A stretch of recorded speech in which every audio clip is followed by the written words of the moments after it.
போட்டிருக்காங்களா சாட்ல? நம்ம மல்லிகா மாதவி போட்டிருக்கீங்களா? Hare Krishna ma'am. Ma'am, Hare Krishna mataji. whoever wants to be Tamil teacher, Hare Krishna, யார் தமிழ் டீச்சரா இருக்கீங்களோ மேம் இருக்க முன்னாடியே சொல்லணும். 18 சாப்டர் எடுக்க வேணாம், 6 சாப்டர் எடுக்கலாம். அதுக்கு யாரெல்லாம் இனிஷியேட் பண்றீங்களோ அட்மின் ஹெல்ப் இருக்கும், கோஹோஸ்ட் ஹெல்ப் இருக்கும். உங்களுக்கு கேட்கலன்னு ஃபீல் பண்ணாதீங்க. எங்களுக்கு தோன்ற வரைக்கும் நாங்க கேட்டிருக்கோம், அதுக்கப்புறம் விட்டுருப்போம். ஸோ உங்களுக்கு வேணும்னா இது இன்விடேஷன் இல்லை, நீங்களே வந்து நீங்க தாரணேஸ்வரி மாதாஜிக்கோ இல்லை எனக்கோ நீங்க வாட்ஸ்அப் பண்ணீங்கன்னா நாம பேட்ச் வந்து மார்ச்ல ஸ்டார்ட் ஆகும். ட்ரைனிங் எல்லாம் கொடுத்துடுவோம். எனக்கு முடியுமான்றது இல்லை, உங்களுக்கு முடியும்னு கான்ஃபிடன்ஸ் இருந்துச்சுன்னா நீங்க வந்து பேர் எனக்கோ இல்லை தாரணேஸ்வரி மேம்க்கோ மெசேஜ் பண்ணுங்க. அப்படியே எல்லா அட்மின்ஸும் ஒரு சாப்டராவது 18 டேஸ்ல எடுப்பீங்க. ஓகே, எல்லா அட்மின்ஸும் ட்ரெயின் ஆகணும். ஏன்னா ஒரு டீச்சர் இல்லை அப்படின்னா நீங்க பேக்கப்ல எடுக்கணும். அப்படியே எல்லாம் கதை ஏதாவது ஒரு 2-3 கதையாவது சொல்ல ஆரம்பிங்க அந்த 18 டேஸ்க்கு. சரிங்களா? ஹரே கிருஷ்ணா. எஸ். ஸோ அதாவது எஸ்பெஷலி பக்தி சாஸ்திரி, பக்தி வைபவ், ஸோ இந்த மாதிரி லெவலில் இருக்கிறவங்க வந்து please come forward actually. Okay, so that இன்னொன்று 16 ரவுண்ட்ஸ் பண்ணுறவங்க, 4 ரெகுலேஷன்ஸ் பண்ணுறவங்க, ஸோ லெவல் 3ல கூட இருக்கலாம் இல்லையா? ஸோ அப்படிப்பட்டவங்களும் வந்து please come forward. Okay okay and at least minimum 1 year நீங்கள் வந்து இந்த 16 ரவுண்ட்ஸ் பண்ணியிருக்கிறத மெயின்டைன் பண்ணுங்க. Okay, so that will help. Already அந்த மாதிரி தான் டீச்சர்ஸ் கூட நிறைய பேர் தீட்சை எடுக்கணுன்றதில்ல, தீட்சை எடுக்காதவங்களுக்கு கூட இது உண்டு. Okay fine. So don't miss it actually. நிறைய டீச்சர்ஸ் இருந்தா கொஞ்சமா நம்ம என்ன பண்ணலாம், ஒருத்தருக்கு ஒரு போர்ஷன் கொடுத்து அவங்கள எடுக்க வைக்கலாம். உங்களுக்கும் ஒரு கான்ஃபிடன்ஸ் இருக்கும். ஓகே சரியா? So please come forward. எனக்கு ஒரு ராதிகா மாதாஜிக்கும் நீங்க கொஞ்சம் கனெக்ட் பண்ணுங்க. Okay, Hare Krishna. Thank you ma'am. I will make a move, ma'am. Hare Krishna. Thank you Hare Krishna. ஓம் நமோ பகவதே வாசுதேவாய. ஓம் நமோ பகவதே வாசுதேவாய. ஓம் நமோ பகவதே வாசுதேவாய. ஓம் நாராயணம் நமஸ்கிருத்யம் நரம் சைவ நரோத்தமம் தேவீம் சரஸ்வதிம் வியாசம் ததோ ஜெயம் உதீரயேத். நஷ்டப்ராயேஷு ஆபத்ரேஷு நித்யம் பாகவத சேவையாம் பகவத்ய உத்தம ஸ்லோகே பக்தி பவதி நைஸ்திகி. மல்லிகா மாதாஜி நீங்க வாசிங்கோ. ஓகே, ஹரே கிருஷ்ணா. அதுக்கான பிறகு பிரேம மாதாஜி வாசிக்கிட்டோம், அதுக்கப்புறம் வேற யாராவது கூட வாசிக்கும். Okay fine. Hare Krishna. Padma mataji. Okay okay mataji. 20th mataji. Yeah 21 20th நேத்து மாதாஜி 20 இன்னும் நம்ம படிக்கல மாதாஜி. பெருசுன்ட்டு நம்ம படிக்கல. நேத்து நான் 21 22 நேத்து உங்களுக்கு 20வது ஸ்லோகம் எடுத்தேன் இல்லையா? எடுத்தேன். நீங்க எடுத்தீங்க மாதாஜி. அதுக்கு அடுத்தது 21 22 இன்னைக்கு நடத்தணும் மாதாஜி. ஆமா எடுக்கணும். Okay mataji. 21 yes thank you. Yes Mallika mataji நான் படிக்கிறேன், நீங்க வாசிச்சிருங்க. Okay okay mataji. பூதேஷு வ்ரீத்யப்ய உதுத்தமாயே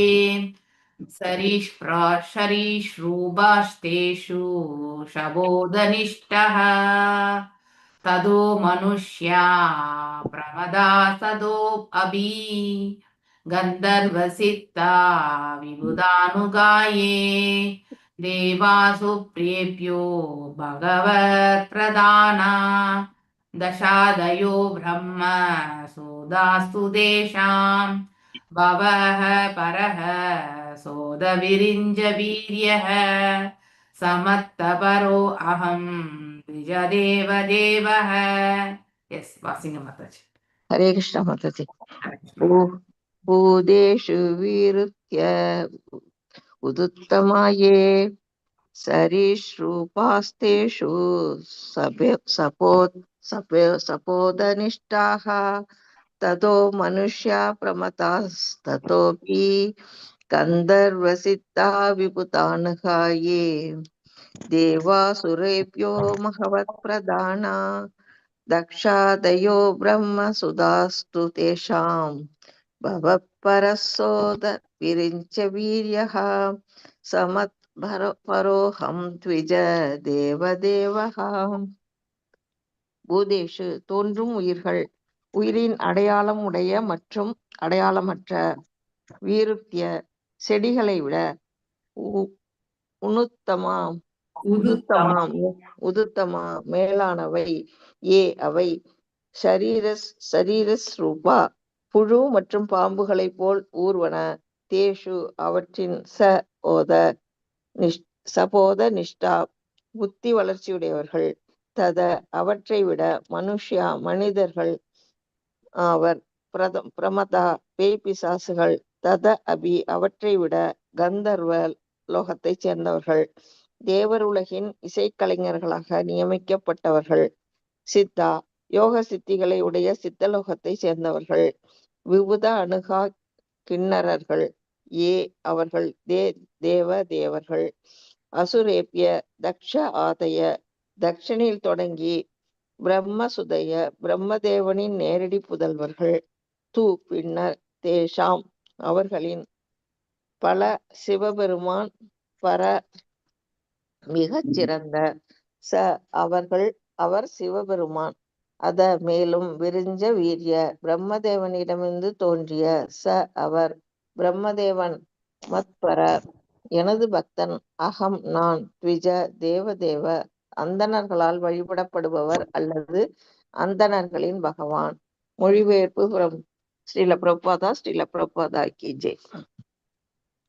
உயிருடைய மற்றும் உயிரற்ற எண்ணற்ற இரண்டு விதமான சக்திகள் வெளிப்படும் பொழுது உயிரிருந்தும் அசையாதவை மரம், செடி, கொடிகள் போன்ற பொருட்கள் அசையாத பிண்டங்களாகிய கல், மண் போன்றவற்றை காட்டிலும் உயர்ந்தவையே ஆகும். அசையாத மரம், செடி, கொடிகளை காட்டிலும் அசையும் உயிர்கள் மற்றும் ஊர்வன போன்ற பூச்சிகள், பாம்புகள், புழுக்கள் உயர்ந்தவையாகும். புழு, பூச்சி, பாம்புகளை காட்டிலும் ஐந்தறிவுடைய விலங்குகள் உயர்ந்தவையாகும். ஐந்தறிவுடைய விலங்குகளை காட்டிலும் 6 அறிவு உடைய மனிதர்கள் உயர்ந்தவர்கள்.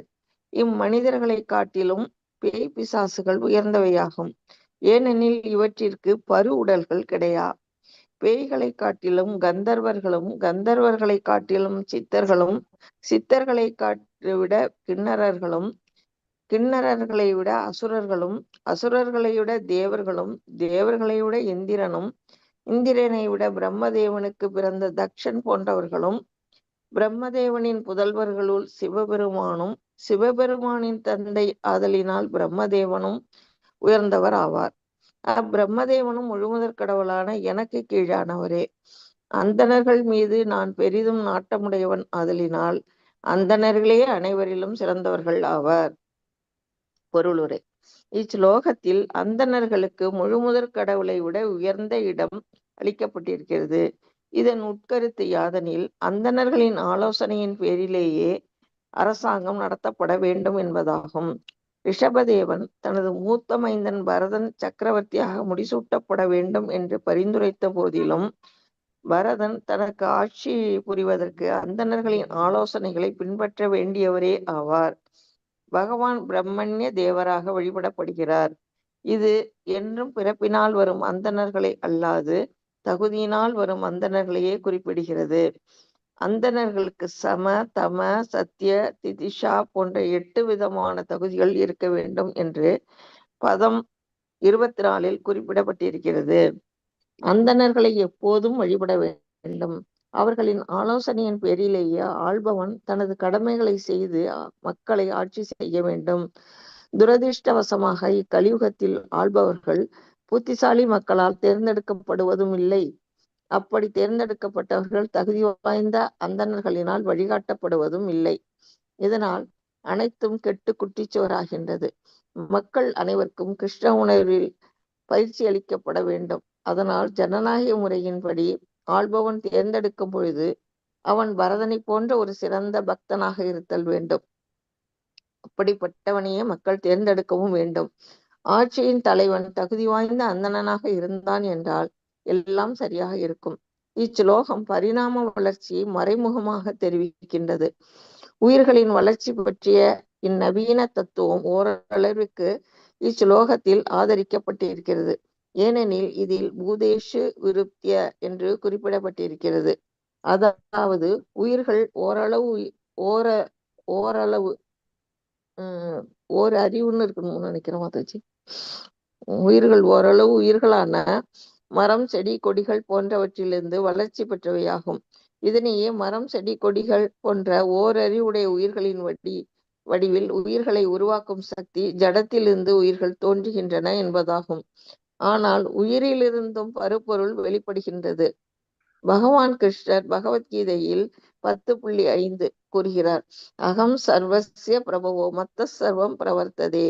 அதாவது அனைத்து பௌதிக மற்றும் ஆன்மீக உலகங்களுக்கும் தானே ஆதாரம், எல்லாம் என்னிடமிருந்தே பிறக்கின்றன என்று. 2 வகையான சக்திகள் இருக்கின்றன, ஒன்று பௌதிகம், மற்றொன்று ஆன்மீகம். எனினும் இவை இரண்டும் பகவான் கிருஷ்ணரிடமிருந்து பிறக்கின்றன. கிருஷ்ணரே உயிர்களுள் மிகச்சிறந்தவர் ஆவார். பௌதிக உலகில் ஓர் உயிர் சக்தி ஜடத்திலிருந்து பிறந்ததாக கூறப்படினும் பரமபுருஷரிடமிருந்தே பருப்பொருள் பிறந்தது என்பதையே நாம் ஒத்துக்கொள்ள வேண்டும். நித்யோ நித்யானாம் சேதன சேதனானாம்.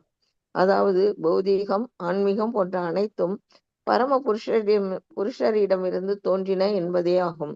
பரிணாம வளர்ச்சி நோக்கில் கூட அந்தன நிலையினை அடையும் பொழுதே உயிர் நிறைவடைகிறது எனலாம். பரபிரம்மத்தினை அந்தணர்கள் வழிபடுகின்றனர். பரபிரம்மம் அந்தணர்களை வழிபடுகிறார். அதாவது பக்தன் பரமபுருஷ பகவானுக்கு கீழ்நிலையில் இருக்கிறான். பகவானோ தனது பக்தன் திருப்தியில் நாட்டமுடையவராக இருக்கின்றார். ஒரு அந்தணன் த்விஜ தேவன் எனப்படுவான். பகவானோ த்விஜ தேவன் என்று ஆவார். அந்த அந்தணர்களின் தேவன் ஆவார். பரிணாம வளர்ச்சி முறை பற்றி சைத்தன்ய சரிதாமிரம் 19ஆம் பிரிவில் விளக்கப்பட்டிருக்கிறது. அதில் அசைவன அசைவற்றன என்று 2 வகையான உயிர்கள் குறிப்பிடப்பட்டிருக்கின்றன. அசையும் உயிர்கள் பறவைகள், விலங்குகள், நீர்வாழ்வன, மனிதர்கள் போன்றோராவர். அவற்றுள் மனிதர்களே மிகச் சிறந்தோராவர். சிறிய எண்ணிக்கையுடைய மனிதர்களிலும் மிலேச்சஸ், புலிந்தஸ், பௌத்தஸ், வைரஸ் போன்ற கீழ்ஜாதி மனிதர்கள் ஏராளமானோர் இருக்கின்றனர். வேத மந்திரங்களை ஏற்றுக்கொண்டிருக்கும் மனிதர்களே உயர்ந்தவர்கள் ஆவார். வர்ணாசிரமம் என்று தற்கால இந்து மதம் பொதுவாக அறியப்படும் வேத மந்திரங்களை ஏற்றுக்கொண்டிருப்பவர்களிலும் ஒரு சிலரே அறநெறிகளை பின்பற்றுகின்றனர். வேத நெறிகளில் உண்மையின் பின்பற்றுபவர்களிலும் பெரும்பாலோர் உயர்நிலை எய்துவதற்காக புண்ணிய செயலில் ஈடுபடுகின்றனர். மனுஷ்யானாம் சகசிரேஷு கட்சி சததி சித்தையே. பலன் தரும் செயலில் பற்றுடைய பலருள் ஒருவன் வேண்டுமென்றால் ஞானியாகலாம். ஞானி என்பவன் தத்துவ நாட்டமுடையவன் என்பதோடு கர்மியை விட உயர்ந்தவனும் ஆவான். எததாம் அபிசித்தானாம் கச்சின் மாம் வேத்தி தத்வதக. ஞானிகள் பலருள் ஒருவனே பௌதிக பந்தத்திலிருந்து விடுதலை பெறலாம்.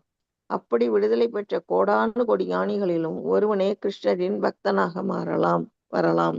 Hare Krishna mataji. Thank you mataji. Thank you mataji. Hare Krishna. Yes Prema mataji. நா பிராமணைஸ்துலே பூதமன்யத் பஷ்யாமி விப்ராஹி கிம் அதஹ பரம் தூ யஸ்மின் நிரூபிஹி பிரஹூதம் ஸ்ரத்தாயஹம் அஷ்னாமி காமம் ந ததாக்னி ஹோத்ரே. நா பிரம்மணைஸ்துதே துலயே பூதமன்யத் பஸ்யாமி விப்ரஹிம் அத பரஹ பரம் தூ யஸ்மின் நிரூபிஹி பிராஹுதும் ஸ்ரத்தயாஹம் அஸ்னாமி காமம் நாதாத்மனி ஹோத்ரே. ந இல்லை, பிராமண அந்தணர்களுடன் துலையே இணையாக கருதுகிறேன். பூதம் உயிர்வாழி, அந்யத் தடுத்தவர், பஸ்யாமி நான் காண்கிறேன், விப்ராகா கூடியிருக்கும் அந்தணர்களே, கிம் ஏதேனும், அத அந்தணர்களுக்கு, பரம் உயர்ந்த, தூ நிச்சயமாக, யஸ்மின் அவர் மூலம், நிரூபி மக்களினால், பிராகுதம் முறைப்படி செய்யப்பட்ட வேள்விகளில் நிவேதனமாக அர்ப்பணிக்கப்படும் உணவு, ஸ்ரத்தையா நம்பிக்கையுடனும் அன்புடனும், அகம் நான், அஸ்னாமி உண்கிறேன், காமம் முழு திருப்தியுடன், ந இல்லை, ததா வழியில், அக்னிஹோத்ரே அக்னி வேள்வியில். மொழிபெயர்ப்பு பொருளுரை. ஸ்ரீல பிரபுபாதாக்கு ஜெய். ஓ மரியாதைக்குரிய அந்தணர்களே, என்னை பொறுத்தவரை அந்தணர்களுக்கு இணையாகவோ அல்லது உயர்வாகவோ இவ்வுலகில் எவருமில்லை. அவர்களோடு ஒப்பிடக்கூடியவர்களை இதுவரை நான் யாரையும் காணவில்லை.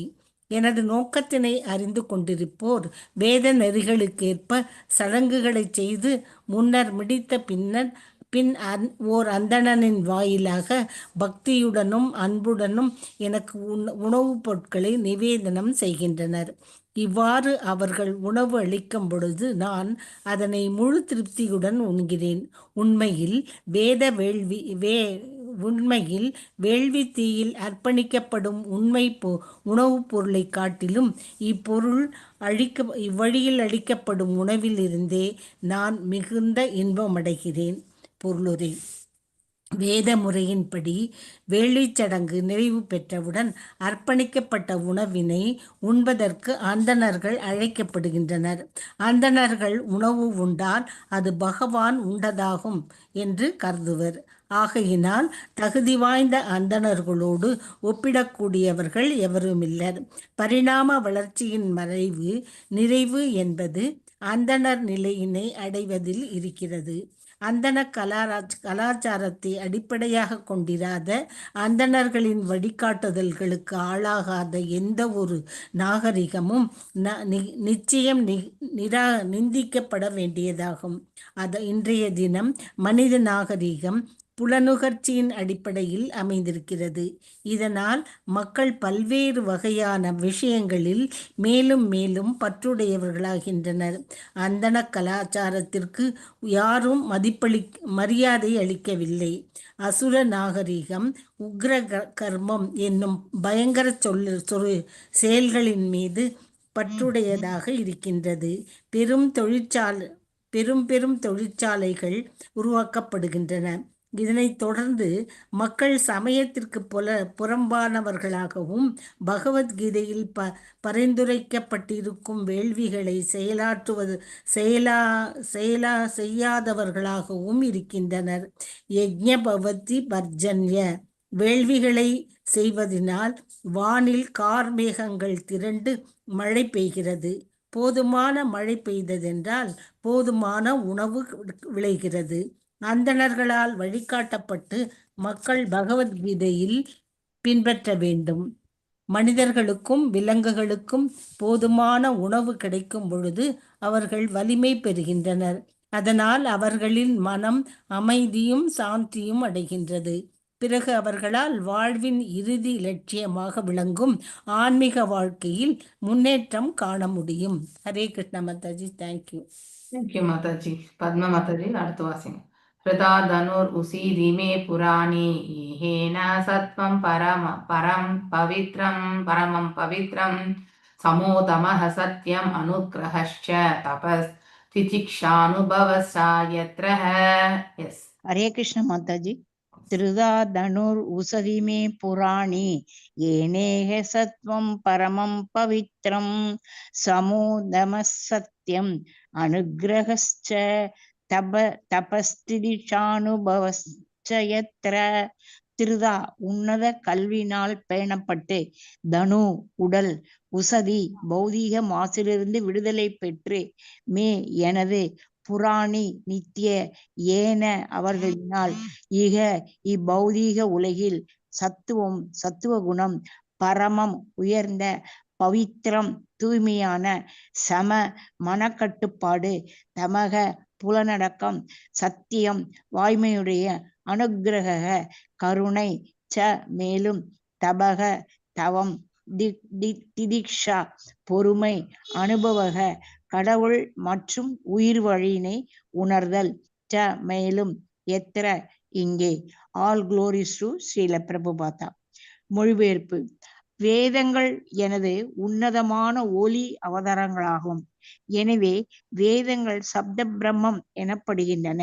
இவ்வுலகில் அந்தணர்கள் வேதங்களை முழுதும் கற்று வேத முடிவுகளோடு ஒன்றி இருக்கும் காரணத்தினால் அவர்களும் கூட வேதங்களின் வடிவமாகவே கருதப்படுகின்றனர். அந்தணர்கள் ஜட இயற்கையின் உன்னத குணமான சத்துவ குணத்தில் நிலை பெற்றிருக்கின்றனர். இதன் காரணமாக அவர்கள் மனவடக்கம், சம புலனடக்கம், தம வாய்மையுடைமை சத்திய நிறைந்தவர்களாக இருக்கின்றனர். வேதங்களை அவர்கள் அவற்றின் உண்மை உருவில் விளக்குகின்றனர்.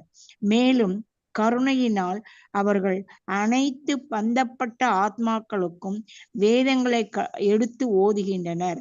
அவர்கள் தவம் மற்றும் பொறுமையினை பயில்கின்றனர். இவையே அந்தணர்களுக்கான 8 தகுதிகள் ஆகும். ஆகையினால் உயிர்களுள் அந்தணர்களை விட உயர்ந்தவர் என்று யாரும் இல்லை. பொருளுரை: ஒரு அந்தணனை பற்றிய உண்மை விளக்கம் இது. ஒரு அந்தணன் மனம் மற்றும் புலனடக்க பயிற்சினால் வேதங்களுடன் ஒன்றியுள்ளான். வேதங்களின் உண்மை விளக்கத்தினை பேசுகிறான்.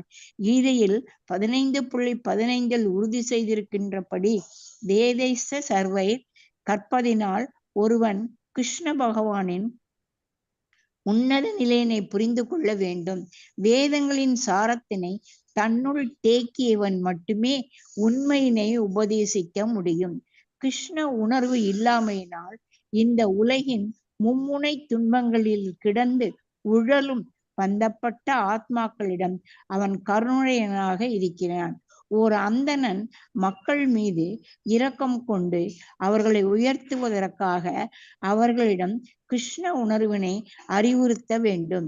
முழுமுதற் கடவுளான ஸ்ரீ கிருஷ்ணரே மக்களுக்கு ஆன்மீக வாழ்வின் முக்கியத்துவத்தை பற்றி கற்பிப்பதற்காக தனது ஆன்மீக லோகத்திலிருந்து கீழிறங்கி இப்பிரபஞ்சத்திற்கு வருகிறார்.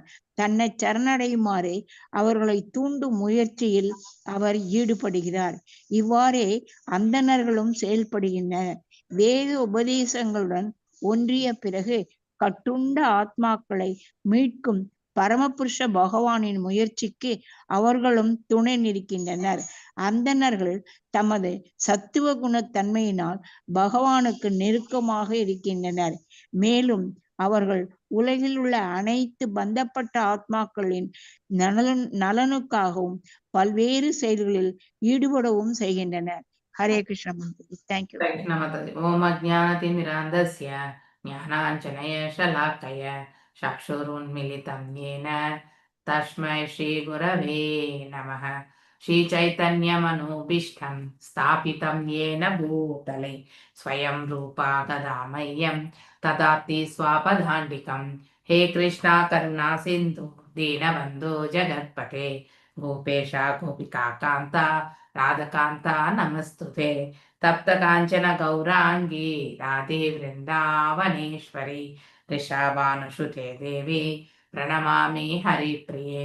वाञ्छकल्पदारुभ्यश्च कृपा सिन्धुभ्येव च पतितानां पावनेभ्यो वैष्णवेभ्यो नमो नमः. नमो ओं विष्णुपादाय कृष्णप्रेष्ठाय भूतले श्रीमती भक्तिवेदांत स्वामिनिधि नामिने. नमस्ते सारस्वते देवे गौरवाणी प्रचारिणे निर्विशेष शून्यवादे पाश्चात्य देशधारिणे. जय श्री कृष्ण चैतन्य प्रभु नित्यानंद श्री अद्वैत गदाधर श्रीवासादि गौर भक्त वृंद. हरे कृष्णा कृष्णा कृष्णा हरे हरे हरे राम राम राम हरे हरे. मोगं करोति वाचालं भङ्गुं लङ्घयते गिरिं यत्कृपातमहं वन्दे परमानन्दमाधवं श्रीकृष्ण चैतन्य ईश्वरम्. Okay. So reading from Bhagavatam, 5வது காண்டம் 5வது அத்தியாயத்துல 21வது ஸ்லோகத்திலிருந்து 24வது ஸ்லோகம் வரைக்கும். ஸோ இப்போ ரிஷபதேவர் தான் பேசிட்டு இருக்கார். ஓகே, ஸோ கண்டினியூஸா அவர் தான் உபதேசங்கள் தன்னுடைய பிள்ளைகளுக்கு பிராமணர்களை பின்பற்றணும். ஒரு அரசனாகப்பட்டவன் இந்த 4 ஸ்லோகத்திலுமே நாம தெரிந்து கொள்ள வேண்டியது என்னன்னா, one should follow the instruction of the brahmana. Okay, அந்த பிராமணனுமே அதாவது பிறப்பினால் பிராமணன் என்ற தகுதி கிடையாது, அவனுடைய குவாலிஃபிகேஷன் இல்லையா, அவனுடைய தகுதியால் அவன் பிராமணிக்கலா இருக்கணும். அப்படிப்பட்டவனுடைய உபதேசம் இருந்தால் மட்டும்தான் அந்த நாடு நன்னிலை பெறும்.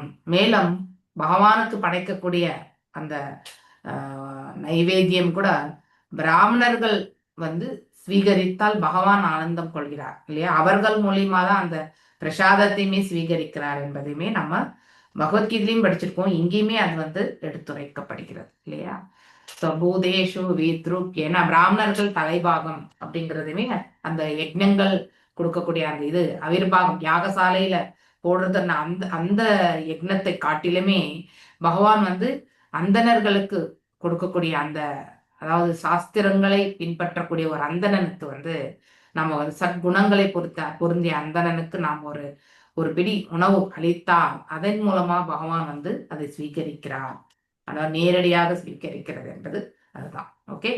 புதேஷு வித்ருக்ய உதுத்தமாயே ஷரீஸ்ருவாஸ்தேஷு ஷபோத நிஷ்டாஹ ததோ மனுஷ்ய பிரமதாஸ்ததோபி கந்தர்வசித்தா விபுதானுகாயே தேவாசுரேப்யோ மகவத் பிரதானா ததா தஷ்சாதயோ பிரம்மசூதாஸ்து தேஷாம் பவஹ பரஹ சூத விரிஞ்ச வீரிய சாமத்த பிரபு அகம் அவிக்ஞ தேவதேவ. இப்போ இந்த பரிமாணங்கள் இல்லையா, நம்ம ஆல்ரெடி நிறைய இடங்கள்ல படிச்சுட்டே வரோம். இந்த 84 லட்சம் விதமான உயிர்வாளிகளை வந்து நீங்க வந்து பிரிச்சீங்கன்னாக்கா 4 லட்சம் வந்து மனிதர்கள் இல்லையா, அதுல வந்து தேவர்கள், அதாவது நமக்கு மேல இருக்கக்கூடிய உலகங்கள்ல இருக்கக்கூடியவங்க எல்லாருமே அதுல அடங்கிடுவாங்க, பிரம்மர் வரைக்குமே. அடுத்து நமக்கு கீழே இருக்கக்கூடிய உலகங்களுக்கு சம்பந்தப்பட்டவங்க எல்லாமே நம்ம உலகத்துலயுமே இல்லையா. சோ முதல்ல வந்து இந்த நீர்வாழ் பிராணிகள் எத்தனை, 11 லட்சம் இல்லையா. அடுத்து வந்து ஊர்வன வந்து 9 லட்சம். ஓகே. இது எல்லாமே வந்து ஸ்தாவரம் அதுக்கு அடுத்து. ஸோ ஸ்தாவரம் ஆன பிறகுதான் இந்த ஊர்வன. அந்த ஊர்வன ஆன பிறகு வந்து பறவைகள், புழு பூச்சிகள், அதுக்கடுத்து வந்து விலங்குகள் ஆன பிறகுதான் மனிதர்கள். ஓகே. ஸோ இப்படி நம்ம பார்க்கும்போது இது மரம் செடி கொடிகள் வந்து 20 லட்சம் வகை. ஓகே. ஆல்ரெடி 11 லட்சம் வந்து உயிர், அதாவது நீர்வாழ் பிராணிகள். அடுத்து வந்து 20 லட்சம் வந்து இது மரஞ்செடி கொடிகள். அடுத்து 9 லட்சம் வந்து ஐ திங்க் ஊர்வன, அந்த மாதிரி. பறக்கிறது வந்து ஒரு 10 லட்சம். ஸோ இப்படி இதெல்லாம் நம்ம போட்டுட்டே போகும்போது நமக்கு வந்து 80 லட்சம் வரைக்கும் வந்துடும். ஓகே. ஸோ அதாவது மேலும் வந்து விலங்குகள் வந்து 10 லட்சமா 20 லட்சமா அதுதான், மீதம் இருக்கிறது அவங்களுக்கு தான் அது அக்கௌண்ட். ஓகே. ஒரு நிமிஷம் கால்குலேஷன். ஓகே. 11 + 9 20 லட்சம் ஆயிடுச்சு. அது + 20 தாவரங்கள் 20 40 ஆச்சு. அதுக்கடுத்து வந்து 10 லட்சம் வந்து பறக்கிறது. அடுத்து 20 லட்சம் வந்து விலங்குகள். ஓகே. அப்பயும் வந்து இடிக்குது இல்ல, எதையா மிஸ் பண்ணிட்டேன் நான். 84 லட்சம் எங்க மிஸ் பண்ண? ஓகே. ஸோ மீன்வேல் அது பார்க்கலாம், எனக்கு யோசனை வரட்டும் எங்க மிஸ் பண்ணன்றதை பார்க்கலாம். ஓகே. ஸோ இப்படி நம்ம இந்த 84 லட்சம் இது. ஆனா இதை பிரிக்கிறோம் இல்லையா. ஸோ ஒண்ணு, அதாவது ஜடமா இருக்கிறது, உயிர் மற்றும் உயிரற்ற, ஜடம் சேதம், இது 2 தான் வகை இந்த பௌதிக உலகத்துல இல்லையா. ஸோ இதனுடைய உற்பத்தி எப்படி ஆகிறதுன்றதுமே நம்ம வந்து படிச்சிருக்கோம் இல்லையா. அதாவது முதல்ல ஆகாயத்திலிருந்து சப்தம், இப்படி எல்லாமே பஞ்சமகாபூதங்கள்ல இருந்து காஸ்மிக் அப்படின்றதுல இருந்து பார்த்தீங்கன்னாக்கா மிச்சம் இருக்கக்கூடிய உயிர் வாழிகள் எல்லாமே ஒன்றன் பின் ஒன்றாக படைக்கப்படுகிறது. ஓகே. அதுல வந்து அசைவன அசையாதவை இல்லையா. அசையாதவை வந்து மரம் செடி கொடிகள். ஓகே. பொருட்கள் அசையாத பிண்டங்களாகிய கல் மண் போன்றவற்றை காட்டிலும், அதாவது ஜடத்தை காட்டிலுமே இந்த அசையாம இருந்தாலும் கூட அதுல இருக்க உயிர் கொண்ட ஜீவன் வந்து மேன்மையானது. மேலும் அசையாத மரம் செடி கொடிகளை காட்டிலுமே வந்து புழு பூச்சி எல்லாமே மேன்மையானது. ஏன்னா ஒரு இடத்துல இருந்து ஒரு இடத்துக்கு நகர்கின்றது. இந்த புழு பூச்சிகளை காட்டிலுமே வந்து இதெல்லாமே ஓரறிவு, அதாவது ஊர்வன, இதெல்லாமே வந்து ஓரறிவு படைத்தது அப்படிங்கிறதுமே படிக்கிறோம். இந்த விலங்குகள் வந்து 5 அறிவு படைத்தது இல்லையா. ஸோ ஓரடி படைத்ததை விட 5 அறிவு படைத்தது வந்து ஸோ மேன்மையானது இல்லையா. இப்போ மரஞ்செடி கொடிகள் கூட வந்து நம்ம போய் தொடுறோம், அதுக்கு எதுவுமே ஃபீலிங்கே கிடையாது. நம்ம அதை வெட்டுறோம் இல்லையா, ஆனா கொஞ்சமா அந்த ஃபீலிங் இருக்கு. அந்த பச்சையா ஒரு சாறு கூட வரும் இல்லையா வெட்டும் பொழுது. So that is also blood for the அந்த அந்த ஜீவன்கள் அதுவுமே வந்து வரும். ஸோ அதாவது அந்த மரங்களுக்குமே வந்து லிட்டில் கான்சியஸ். அதனால தான் உணவு வந்து நம்ம சாப்பிடக்கூடிய அந்த உணவுமே வந்து இந்த வெஜிடபிள்ஸ் இதெல்லாமே வந்து ஏன்னா very very less conscious food. ஏன்னா ஒரு ஜீவனை வந்து நம்ம மனிதனாகப்பட்டவன், அதாவது விலங்குகள் வந்து 5 அறிவுடையது. அந்த 5 அறிவுடைய ஜீவனை நம்ம வெட்டி சாப்பிட்றது வந்து அதாவது higher little when compared to இந்த மரம் செடி கொடிகளை காட்டிலுமே வந்து ஹையர் கான்சியஸ்னஸ் இல்லையா. அதற்கு வலி வேதனை எல்லாம் உண்டு. அதனோட சேர்த்து பாவமும் வந்து நமக்கு சேரும். That is the only thing. நம்ம வந்து பேசிக்கா லாஜிக்கலா நம்ம பார்க்கும் பொழுது எதற்கு சாப்பிடக்கூடாதுன்னா இதுதான் இல்லையா. நம்ம கையிலேயே நம்ம ஏதாவது விரலை வெட்டினாலே, அதாவது ஒரு 2 நாள் வந்து அந்த இடத்துல ஒரு தலைமுடி தெரியாம பட்டுட்டா கூட என்ன ஆகும், மீண்டும் அதே ரத்தத்தை வந்து பீச்சிட்டு வந்துடும் இல்லையா. அவ்வளவு வலி நம்ம வந்து அனுபவிப்போம். அது போல தானே ஒரு ஜீவனை நாம வந்து வதைக்கும் பொழுது இல்லையா, அதுவும் நம்முடைய புலன் திருப்திக்காக வதைத்து நாம உண்ணும் பொழுது அதனுடைய வலி வேதனையும் சேர்த்து தான் நம்ம உண்கின்றோம் இல்லையா. ஸோ அந்த அந்த இதுதான் நம்ம வந்து செய்யக்கூடாதுன்னு சாஸ்திர விதிகள் சொல்றது. மற்றபடி வேற எதுவுமே இல்லை. இதை நம்ம அந்த அனாலிசிஸை நம்ம புரிஞ்சுட்டாலே பிளைண்டா நம்ம சாஸ்திரங்களை வந்து ரிஜெக்ட் பண்ணவே மாட்டோம் நம்ம இல்லையா. ஸோ இங்கே அசைவன ஊர்வன இந்த புழு பூச்சிகளை காட்டிலும் 5 அறிவுடைய விலங்குகள் வந்து உயர்வானது. இந்த விலங்குகளை காட்டிலுமே 6 அறிவுடைய மனிதன் வந்து உயர்வானவன். இவனை காட்டிலும் மேல இருக்கக்கூடிய உலகங்கள்ல ஒருத்தருமே உயர்வானவர்கள். ஏன்னா இந்த பேய்களுக்கு வந்து இது கிடையாது, கிராஸ் பாடி கிடையாது, வெறும் ஷட்டில் பாடி தான் இல்லையா. It is more powerful. நம்மளை காட்டிலுமே அது பவர்ஃபுல் தான். அதனாலதான் வீக் மைண்டடா இருக்கக்கூடியவங்களை வந்து உடல்ல வந்து அது இட் இஸ். ஏன்னா இந்த ஷட்டில் பாடியிலே வந்து வலி வேதனை வந்து அனுபவிக்க முடியாது. அதனாலதான் இந்த இவங்க அது தூக்கு போட்டு சாகிறது இல்லையா, தற்கொலை பண்ணிட்டு சாப்பிட்றது, இந்த அதாவது அவங்களுடைய ஆயுட்காலம் முடியாம அவங்க தன்னுடைய உயிரை மாய்த்து கொள்றது, இங்க இருக்கக்கூடிய கஷ்டத்தை வந்து அதாவது அவங்களால வந்து பேலன்ஸ் பண்ண முடியாம அந்த செயலை செய்யறாங்க இல்லையா. ஆனா உண்மையிலேயே அந்த ஆத்மா வந்து தன்னுடைய ஆயுட்காலம் முடிகிற வரைக்கும் அந்த சூக்ஷ்ம உடல்ல நமக்கு மேல இருக்கக்கூடிய உலகத்துல போய் இருக்க வேண்டியிருக்கும். ஸோ அங்க இருக்கிறதுனால அதனுடைய ஸ்தலம் அதுதான். ஆனாலுமே அந்த வலியும் வேதனை சூக்ஷ்ம உடல்ல அதிகமாக தென்படும். உடல் இருந்தா அந்த இது வந்து ஜடம் இல்லையா, இந்த ஜடம் ஓரளவுக்கு வந்து தாங்கும். ஆனா அதே வந்து கான்சியஸா இருக்கக்கூடிய ஒன்று வந்து இன்டெலிஜென்ஸ் மனசு இதெல்லாம் இருக்கக்கூடிய ஒன்றுனால வந்து தாங்க முடியறதில்ல. ஸோ அதனால நம்ம உடல் தாங்கினாலும் மனசு தாங்கலை அப்படின்னு சொல்லுவாங்க இல்லையா. ஏன்னா மனது வந்து எப்பவுமே வந்து எதையுமே தாங்காது.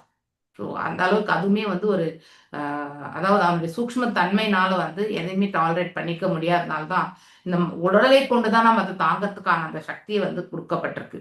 ஸோ இந்த உடலையே நம்ம விட்டுட்டு போனோம்னா அடுத்து வந்து அந்த சூக்ஷ்மத்திலையும் வந்து தாங்குற சக்தி கிடையாது. அதுக்காக அது தேடிண்டே இருக்கும் யாருடைய உடல்ல நம்ம போய் சேரலாம் அப்படிங்கிறது. வந்து சில பேருக்கு பேய் பிடிச்சிருக்கு, பேய் ஓட்டணும் இதெல்லாம் வந்து சொல்றாங்க இல்லையா, அதெல்லாம் உண்மைதான்.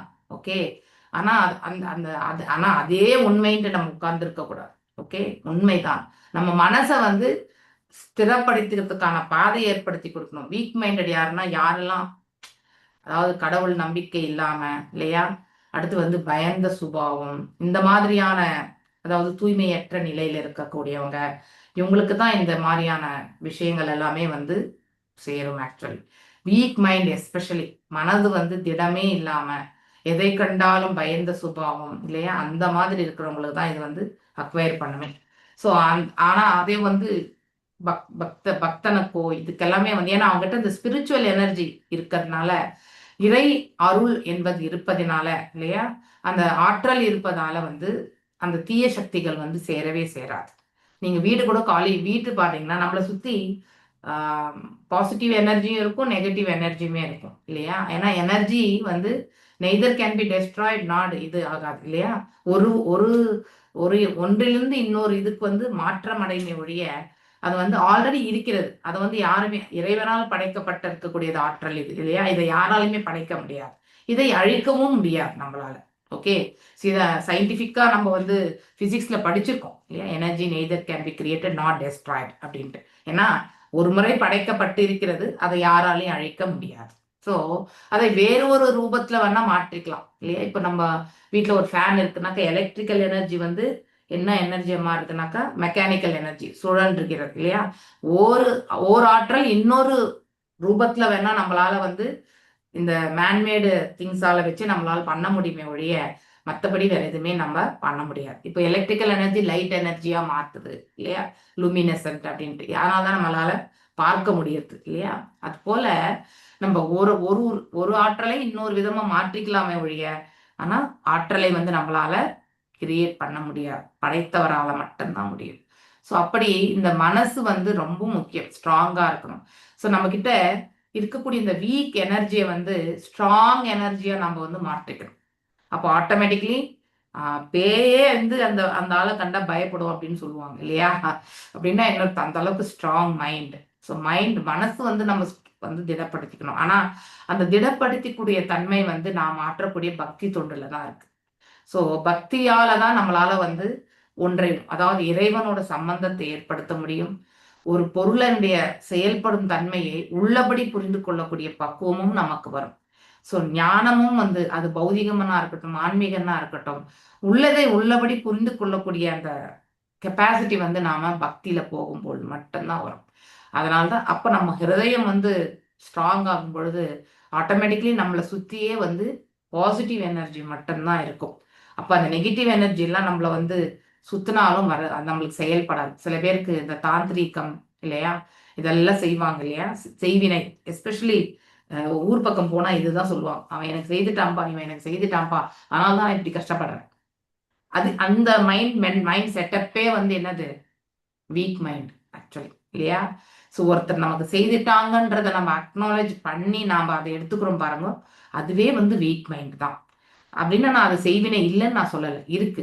ஆனா அது நம்ம கிட்ட வராத அளவுக்கு நாம என்ன பண்ணணும், நம்மளுடைய பக்தியை வந்து மேன்மைப்படுத்திக்கணும். அப்போ ஆட்டோமேட்டிக்கலி வந்து அது எல்லாமே இருக்கிற இடம் தெரியாம போயிடும். ஓகே, ஒன்றுக்கு நாம வந்து அந்த பயந்த சுபாவத்தினால அந்த ஒரு இதுக்கு வந்து நாம் அடிமையாகி விட்டால் நம்ம எந்த ஒரு சிறிய பிரச்சனையா இருந்தாலும் அந்த செய்வினையால தான் நான் இவ்வளவு கஷ்டப்படுறேன் அப்படின்ற ஒரு மைண்டோட இருந்துருக்கோம் நம்ம இல்லையா. உண்மையிலேயே அதனால கூட நம்ம கஷ்டப்படாம இருக்கலாம். ஸோ படலாம் படாமலும் இருக்கலாம். அதை கொண்டே நாம வந்து நம்ம டிசிஷன் எடுக்கக்கூடாது. ஒன்றை அதாவது உள்ளதை உள்ளபடி புரிந்து கொள்ளக்கூடிய பக்குவமற்ற நிலையில் இருக்கக்கூடிய நாம இதுதான் அப்படின்னு சொல்றத வந்து நாம சொல்லக்கூடாது. இருக்கலாம், இல்லாமல் போகலாம், பகவானுக்கு தெரியும். ஆனால் இறைவனை நம்பி இருக்கும் பொழுது நம்மள பகவான் காப்பார். ஸோ அந்த ஒரு ஸ்திரத்தன்மையை நம்ம எடுத்துட்டு வரணும். ஓகே, ஸோ நம்மளை காட்டிலும் பேய்கள் பிசாசுகள் உயர்ந்தது. எதனாலன்னா ஆற்றலினால். அவங்களுக்கு நம்மள வந்து இது பண்ணக்கூடிய கெப்பாசிட்டி அவங்களுக்கு உண்டு. நம்ம பேய்களை காட்டிலும் நம்ம சக்தி படைத்தவர்கள் கிடையாது. ஓகே, ஸோ மேலும் பேய்களை காட்டிலும் கந்தர்வர்கள் இல்லையா, கந்தர்வர்களை காட்டிலும் சித்தர்கள், சித்தர்களை விட கிண்ணறர்கள், கிண்ணறர்களை விட அசுரர்கள், அசுரர்கள் வந்து அசுர பலம். அவங்க வந்து யாரை வெற்றி கொள்ள முடியும்னாக்கா தேவர்களால் மட்டும்தான் அவங்கள வெற்றி கொள்ளப்பட முடியும். ஸோ வேற யாராலுமே முடியாது இல்லையா. தேவர்களிலே வந்து இருக்கக்கூடியவங்க இந்திரன், ஏன்னா அவர்தான் வந்து அரசன் இல்லையா. எல்லா தேவர்களுக்கும் அரசன் அவர்தான், அவர்தான் உயர்வானவர். இந்திரனை காட்டிலும் அவரை படைத்த பிரம்மதேவன் வந்து உயர்வானவர் இல்லையா. பிரம்மதேவர்லயுமே பாத்தீங்கன்னாக்கா எல்லாருமே பிறந்தது பிரம்மதேவர் தான் இல்லையா. மானச புத்திரர்கள், அதுக்கு 4 குமாரர்கள் இல்லையா, சிவபெருமான், ருத்திரர், இது எல்லாருமே பிறந்தவங்க பிரம்மரிடம் தான். ஆனா சிவபெருமானுக்கு ஏன் இந்த இடத்துல ஸ்பெசிபிக்கா சொல்லியிருக்காங்க அப்படின்னாக்கா, சிவபெருமான் வந்து தத்தஸ்த சக்தியில இருக்கக்கூடியவங்க. அவர் பிறந்தது ஜீவ தத்துவத்துலதான், ஆனா படைக்கப்பட்டது ஜீவ தத்துவமாக இருந்தாலும் அவருடைய தவத்தினாலும் இல்லையா, அவருடைய ஆஸ்டரிட்டிஸ், பகவான் மீது கொண்ட பக்தியினாலுமே அவர் வந்து தத்தஸ்த சக்தியை அடைந்தார். ஓகே, அவர் ஜீவ தத்துவத்திலே இருக்கவில்லை. அப்படின்னா பிரம்மரை காட்டிலும் இவர் 78%, அவர் வந்து 84% வந்து உயர்வான ஒரு ஸ்தானத்துல சென்றார். அவர் பீங் ஏ கிரேட் வைஷ்ணவா. இப்பதான் நீங்க குளோரிபிகேஷன் படிச்சீங்க இல்லையா. அதாவது புராணங்களில் வந்து பாகவத புராணம், பக்தர்களில் சிவபெருமான் இல்லையா, பகவானுடைய பக்தர்களில் மிக உயர்ந்தவரான சிவபெருமான் என்று படித்தீங்க. பிரம்மர் என்று சொல்லவில்லை, பிரம்மரும் பக்தர் தான். ஆனா அவருக்கு தேவையான அந்த இது வந்து, அதாவது அவர் படைக்கும் தொழிலுக்கு தேவையான அளவுக்கு அவர் வந்து பக்தி கொண்டு அந்த தொழிலை, அதாவது அந்த செயலுக்கான அதாவது வேத மந்திரங்களை எல்லாத்தையுமே பெற்றார் இல்லையா. அதுக்கப்புறம் அவர் படைக்கும் தொழிலே செய்தார். ஸோ அப்படி நம்ம பிரம்மதேவரை காட்டிலுமே வந்து குணாதிசயத்துல வந்து சிவபெருமான் வந்து உயர்ந்தவர். ஸோ அதாவது சில குவாலிட்டிஸ் வந்து அவரிடத்துல அதிகம் உண்டு. அதனால அவரை காட்டிலும் உயர்ந்தவர் என்று இந்த இடத்துல சொல்லப்பட்டிருக்கு. பிரம்மதேவனும் வந்து முழு முதற் கடவுளான எனக்கு கீழானவரே அப்படின்னா ரிஷபதேவர் சொல்றார். பகவானுக்கு கீழானவர் தான். ஏன்னா பகவானால் வந்து படைக்கப்பட்டவர். அந்தணர்கள் மீது நான் பெரிதும் நாட்டமுடையவன் ஆதலினால், இங்கே பகவான் வந்து அந்தணர்களுடைய இயல்புகளின் மீது அவர் அதிகமாக நாட்டமுடையவர். யார் வேணும்னாலும் அந்த இயல்புகளை வந்து கற்றுக்கொள்ளலாம், பரிபாலிக்கலாம். அவர்கள் அந்தணர்கள் ஆகலாம், பிறப்பினால் கிடையாது. அதை நம்ம மைண்ட்ல வச்சுக்கணும். அந்தணர்களே அனைவரும் சிறந்தவராகன்னு சொல்லிட்டு பகவான் இந்த இடத்துல அழகா எடுத்துரைக்கிறார். இச்லோகத்தில் அந்தணர்களுக்கு முழுமுதற் கடவுளை விட உயர்ந்த இடம் அளிக்கப்பட்டிருக்கு. அப்படின்னா என்ன அர்த்தம்னா, அந்தணர்கள் தான் வைஷ்ணவர்கள் ஆகிறது இல்லையா? அந்த அந்தணர்களுடைய குவாலிட்டிஸை வந்து அடுத்தவங்களுடைய நன்மைக்காகவும் கருணை உள்ளம் கொண்டு அவர்கள் ஆற்றப்படும் பொழுது, அவர்கள் வந்து பக்தி ஆற்றப்படும் பொழுது அவர்களே வைஷ்ணவர்கள் ஆகிறார்கள். சோ அந்த ஸ்தானத்தை, அதாவது தனக்கு யாராவது தொண்டு புரிந்தால் பகவான் ஆனந்தம் கொள்கிறார், இல்லை என்று இல்லை. ஆனா அவர் எதிர்பார்க்கறது இல்ல. ஏன் அவர் ஆனந்தம் கொள்கிறார்? அந்த தொண்டினால வந்து அவர்களுக்கு ஒரு நல்ல ஒரு மார்க்கத்தை வந்து பகவான் அருள் புரிய வேண்டும் இல்லையா? அந்த ஜீவன் நன்னிலை அடைய வேண்டும். சோ பகவான் கொடுக்கும் பொழுது அவர் ஆனந்தம் படுகிறார். நான் கூட யாருக்காவது ஏதாவது கொடுத்தா என்ன ஆகுது நமக்குள்ளுக்குள்ள, அப்ப அவங்களுக்கு அது கொடுத்ததுனால எனக்கு மன நிம்மதி வந்தது. இருக்கா இல்லையா? கண்டிப்பா இருக்கும். ஒரு 2 குழந்தைங்க இருக்குன்னா, சோ அந்த குழந்தைங்க ஒரு சிஸ்டர்ஸோ பிரதர்ஸோ இருந்தா, ஒரு குழந்தைகிட்ட இல்லாதது இன்னொரு குழந்தை வந்து கேட்கும்போது எடுத்து, இந்தா நீ எடுத்து வச்சுக்கோ, நீ எழுது அப்படின்னு கொடுக்கும் பொழுது இன்னொரு குழந்தைனுடைய முகத்தை பார்க்கணும் இல்லையா? ஆனந்தம் இருக்கும் இல்லையா? அது போலதான். சோ அந்த இருக்கக்கூடிய அந்த பெறக்கூடிய குழந்தையினுடைய ஆனந்தத்தை பார்த்து இந்த குழந்தை ரொம்ப அதாவது ஆனந்தமா இருக்காங்க இல்லையா? She's happy. அதனால வந்து அந்த ஆனந்தத்தை இவங்களுமே வந்து அனுபவிப்பாங்க. அதே போலதான் பகவானுமே. நாம பகவான்கிட்ட இருந்து பெறக்கூடிய வரத்தினால ஆனந்தம் பெறும் பொழுது ஆட்டோமேட்டிக்கலி நம்முடைய திருப்தியை கண்டு பகவான் என்ன ஆகிறார்? அவருமே பெரிதும் ஆனந்தம் கொள்கிறார் இல்லையா? சோ அதனால தன்னுடைய பக்தர்கள் வந்து, பக்தர்களுக்கு யாராவது இன்னொரு பக்தர் தொண்டு ஆட்டினால் அந்த துண்டை வந்து அவங்களுக்கு வந்து பகவான் வந்து உயர்வான ஒரு நிலை இமீடியட்டா அவங்களுக்கு வந்து அந்த என்னது வரங்களை கொடுத்துருவார். சோ தன்னையே நேரடியாக வந்து பக்தி கொள்ளக்கூடிய பக்தர்களை காட்டிலும் தன்னுடைய பக்தர்களுக்கு தொண்டு புரியக்கூடிய பக்தர்களுக்கு வந்து பகவான் சீக்கிரமா அருள் புரிந்து விடுவார். ஏன்னா தன்னுடைய பக்தனுடைய பக்திக்கு இவர்கள் அவ்வளவு அதாவது தொண்டு புரிகிறார்கள் இல்லையா? அப்படிப்பட்டவனுடைய இது வந்து சமர்ப்பணத்தை வந்து பகவான் சுலபத்துல ஏற்றுக்கொள்கிறார். அதனால்தான் வைஷ்ணவர்களுக்கு அவர் ஹையர் ஆன ஒரு குவாலிஃபிகேஷன் இல்லையா? சோ அந்த பாவ பிரேம பக்தி எல்லாம் வந்து கிடைக்க பெறும் பொழுது பகவான் அவர்களுக்கே வந்து தொண்டு புரியக்கூடிய ஒரு நிலைக்கு போயிடுறார் இல்லையா? He becomes servant actually. அப்போ அவர்களை அவர் எந்த ஸ்தானத்துல வச்சிருக்கார்? தன்னை காட்டிலுமே உயர்வான ஸ்தானத்துல வச்சிருக்கார். ஓகே, அதுதான் இந்த வரியினுடைய விளக்கம். ஓகே, எப்படி பகவான் வந்து தன்னை காட்டிலும் பிராமணர்களை உயர்வா வச்சிருக்கார் அப்படிங்கிறதுன்றது நம்ம யோசிக்க கூடாது. சோ பிராமணர்கள், வைஷ்ணவர்களுக்குள்ள பிராமணிக்கல் குவாலிட்டிஸ் உண்டு. அதனால வந்து வைஷ்ணவா இஸ் எ பிராமணா பை இட் செல்ஃப் இல்லையா? அதனால ஆனா பிராமணர் வந்து வைஷ்ணவர் கிடையாது, அது ஞாபகம் வச்சுக்கணும். அவர் அதை பக்குவம் அடைஞ்சாதான் வந்து சாமதாம இதெல்லாம் வருது இல்லையா? ஐ திங்க் அந்த ஸ்லோகம் கொஞ்சம் சர்ச் பண்ணுங்க. 14th சாப்டர்ல இருக்கா, ஏதோ ஒரு இடத்துல வரும் அந்த ஸ்லோகம், எனக்கு ஞாபகம் இல்லை. அதுலயுமே இந்த பிராமணிக்கல் குவாலிட்டிஸ், இந்த செகண்ட் இனிஷியேஷனுக்கு அதுல ஒரு கொஷினே வரும். ஓகே, பகவத்கீதையில. ஹரே கிருஷ்ணா மாதாஜி. சொல்லுங்க மாதாஜி. சமாதமா சமக்ஷ அந்த ஸ்லோகம் சொல்றீங்களா மாதாஜி? ஆமா ஆமா ஆமா. அது வந்து 18th சாப்டர்ல வர்ஸ் நம்பர் 42. ஷமோ தமஸ்தப சௌச்சம் சாந்திரார்ஜவமேவ ச ஞானம் விஞ்ஞானம் ஆஸ்திக்யம் பிரம்ம கர்ம ஸ்வபாவஜம்.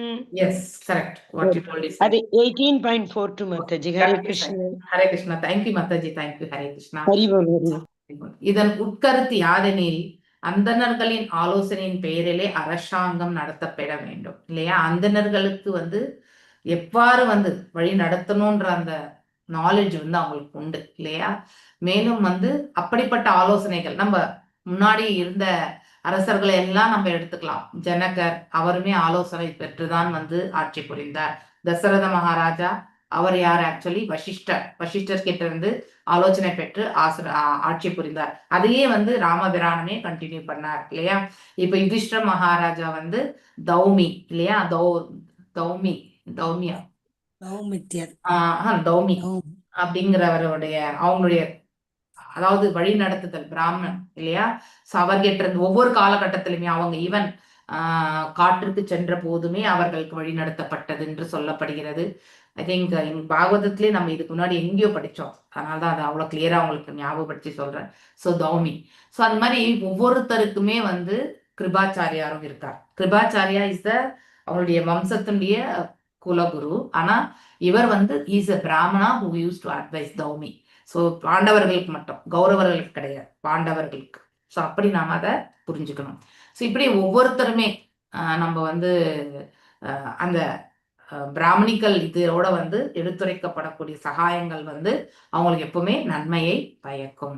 ரிஷபதேவன் தனது மூத்த மைந்தன் பரதன் சக்கரவர்த்தியாக முடிசூட்டப்பட வேண்டும் என்று பரிந்துரைத்த போதிலும், ஸோ பரதன் இவந்தோ பரத மகாராஜா வந்து பொசஸ் த டிரான்ஸ்ஜெண்டல் குவாலிட்டிஸ் இல்லையா, தெய்வீகமான குணங்களை அவர் பெற்றிருந்தாலும் இல்லையா, ஒரு பக்தனாக அவர் வந்து பக்தி பாதையில வந்து சென்று கொண்டிருந்தாலும் அவருக்கு ஒரு பிராமணனுடைய அறிவுரை வந்து நல்லாட்சி புரிவதற்கு தேவைப்படுகிறது இல்லையா. இப்ப சாணக்கிய பண்டிட் யாருக்கு வந்து அதாவது எடுத்து கொடுத்தார், ஆக்சுவலி யாருக்கு உபதேசங்கள் பண்ணார்? ஆக்சுவலி ஐ திங்க் மௌரியா டைனாஸ்டியா, மௌரிய டைனாஸ்டி தானே, மௌரியா தான் மத்தஞ்சி. மௌரிய டைனாஸ்டி இல்லையா, சந்திரகுப்த மௌரியாவா எனக்கு ஞாபகம் இல்லை. ஸோ சாணக்கிய பண்டிட் வந்து இஸ் அ பிராமணா. அண்ட் தென் இன்றைக்கு கூட நிறைய இடங்கள்ல நம்ம ஷீலா பிரபுபாதர் அவருடைய நியாயசாஸ்திரம் எனக்கூடிய இதெல்லாமே ரெஃபரன்ஸ் கொடுப்பார் இல்லையா. நீங்க நம்ம எடுத்துக்கிட்டீங்கன்னா ஃபர்ஸ்ட் சாப்டர் பகவத்கீதையிலே வந்து அந்த வர்ணசங்கரா அந்த இதுக்கு வரும்பொழுது பெண்கள் கலங்கப்படுவார்கள் என்ற இதுவுமே வந்து அந்த ரெஃபரன்ஸ்ல வந்து சாணக்கிய பண்டிட்னுடைய ரெஃபரன்ஸ் வந்து கொடுத்திருக்காரு நம்ம ஷீலா பிரபுபாதர். ஸோ அதாவது சாணக்கிய பண்டிட் வந்து நியாயஸ்மிருதியா சம்திங் இது வருது, அதுல இருந்துதான் அதை எடுக்கிறது ஆக்சுவலி. ஓகே. ஸோ இப்படி பிராமணர்களுடைய அறிவுரைகள் என்பது கண்டிப்பா தேவை. ஆனா கலியுகத்துல நாம் இப்ப வாழ்ந்து கொண்டிருக்கக்கூடிய ஜனநாயக விதத்துல வந்து பிராமணர்களுடைய அறிவுறுத்தல் வந்து இருக்குமா என்பது மிகப்பெரிய கேள்விக்குறி. அப்படியே இருந்தாலும் தகுதி வாய்ந்த பிராமணர்கள் வந்து சொல்லக்கூடிய அந்த குவாலிஃபிகேஷன் இருக்கான்றதும் அதுவும் ஒரு கேள்விக்குறிதான்.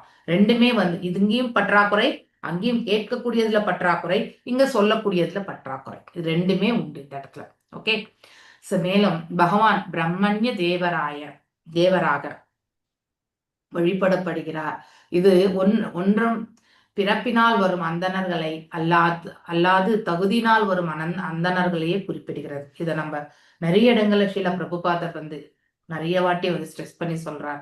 ஓகே. அதனால நத்திங் ராங். நாம் எல்லாரும் கூட வந்து எந்த பிறப்புல பிறந்திருந்தாலும் பாகவதத்தை கேட்கறதுக்கான வாய்ப்பு கிடைச்சிருக்கு, பகவத்கீதையை படிக்கிறதுக்கான வாய்ப்பு கொடுத்துருக்காங்க இல்லையா இந்த குரு பரம்பரா இல்லையா. நம்ம என்என்டி பிரபுஜியோடைய கருணையாலுமே நம்ம இந்த பாதையில வந்து நிலை பெற்றிருக்கோம். அதனால நாம அந்த பிராமணிக்கல் குவாலிட்டிஸை வந்து அக்வயர் பண்றதுக்கு நாம கண்டிப்பா முயற்சி பண்ணணும். ஓகே. ஸோ அந்த நிலையில நாம அதுல என்ன இப்ப மாதாஜி சொன்ன மாதிரி அந்த ஸ்லோகத்துல வரக்கூடிய அந்த இது வந்து நம்ம வந்து பயிற்சி பண்ணணும். திதிக்ஷா இல்லையா, அதாவது பொறுமை இல்லையா. ஸோ சமநோக்கோட பார்க்கக்கூடிய அந்த தன்மை, இது எல்லாமே வந்து நாம கண்டிப்பா பரிபாலிக்கணும். கருணை. ஸோ இது மேலும் அந்தணர்களுக்கு சம தம சத்திய திதிக்ஷா போன்ற 8 விதமான தகுதிகள் நம்ம 24வது ஸ்லோகத்துல படிக்கலாம். ஓகே. அந்தணர்களை எப்பொழுதுமே இங்கேயுமே அது ரிப்பீட் ஆயிருக்கு இல்லையா. அதாவது 18th chapter 42nd shloka Mataji சொன்ன மாதிரி. So we have to understand இந்த செகண்ட் இனிஷியேஷன் இந்த கொஸ்டின் வந்து ரொம்ப முக்கியமான ஒரு கொஸ்டின் ஆக்சுவலி. ஸோ யாராவது செகண்ட் இனிஷியேஷன் எடுத்துக்கிறாங்கன்னா அவங்களுக்கு இது வந்து உண்டு. யாரெல்லாம் இனிஷியேஷன் எடுத்து 2 years ஆயிட்டு if they are doing Ceva's கண்டினியூஸா ஸ்லேவா பண்றாங்க, அடுத்து ஒரு வாரம் வந்து பெங்களூர் இஸ்கான்ல போயிட்டு நீங்க உங்களால வந்து சேவை பண்ண முடியும்னா நீங்க வந்து செகண்ட் இனிஷியேஷன் ஃபார்ம் வந்து ஃபில் பண்ணி சப்மிட் பண்ணலாம். ஓகே. ஆனா இந்த இது வந்து சமோதமஸ்தப சௌஷ்யம், இதுதான் மாதாஜி சொன்னது கரெக்ட். சாந்தி ஆர்ஜவம் ஏவச்ச ஞானம் விஜானம் ஆசிக்யாம் பிரம்ம கர்ம ஸ்வபாவஜம் இல்லையா. ஸோ இந்த இடத்துல பீஸ்ஃபுல்னஸ், அதாவது நிம்மதி இல்லையா, அதே மாதிரி சுய கட்டுப்பாடு, தவங்கள், தூய்மை, பொறுமை இல்லையா, நேர்மை, ஞானம், அதுக்கடுத்து விஸ்டம். அதாவது விஸ்டம் என்றது ஞானம் என்பது நாம வந்து ஒரு இடத்துல இருந்து நம்ம பெறக்கூடியது தான். ஸோ ஆனா அதனால் அடையக்கூடிய ஒரு பலன் என்று சொல்றதுடன் நம்முடைய மாற்றங்கள் இல்லையா. ஃபார் எக்ஸாம்பிள், இப்போ பகவானுடைய உயர்ந்த குவாலிட்டிஸ் எல்லாம் நம்ம படிக்கும் பொழுது அவருடைய உத்தமமான நிலையை வந்து அவருடைய திருவடிகளை எண்ணக்கூடிய அந்த மனசு வருது இல்லையா. ஸோ அதனால அந்த இதுதான் அவுட்கம் ஆஃப் த நாலேஜ் தான் வந்து யூ வில் ரீச் த வைஸ்லினஸ். அதுதான் விஸ்டம் ஆக்சுவலி. ஓகே, ரிலீஜியஸ்னஸ், அதாவது நம்ம வந்து சமய நெறிகளை வந்து பின்பற்றுதல், இதெல்லாம் தான் பிராமணர்களுக்கு இருக்கக்கூடிய ஒரு நேச்சுரல் குவாலிட்டிஸ் அப்படிங்கிறது வந்து சொல்லப்பட்டிருக்கு. ஸோ இந்த ஸ்லோகத்தையுமே நீங்க அங்க ரெஃபர் பண்ணிக்கலாம். ஓகே, படிக்கும் பொழுது 18.42. ஓகே, அந்த 24 ஸ்லோகத்துல நீங்க போட்டுக்கலாம். அவர்களின் ஆலோசனையின் பெயரிலே ஆள்பவன் தனது கடமைகளை செய்து மக்களை ஆட்சி செய்ய வேண்டும் இல்லையா. ஸோ அந்த அவனே வந்து அதாவது விம்சிக்கலா, அதாவது எப்படி வேணாலும் ஆலோசனை டக்குன்னு நம்ம வந்து டைனமிக்கா வேலை பண்றோம்னு நினைச்சிட்டு எனக்கு என்ன தெரியுமோ அதெல்லாம் நான் வந்து செயல்படுத்திட முடியாது. ஏன்னா நான் ஆற்றக்கூடிய செயல் என்னை மட்டும் பாதிக்கக்கூடிய விஷயமா இருந்தா பரவாயில்லை.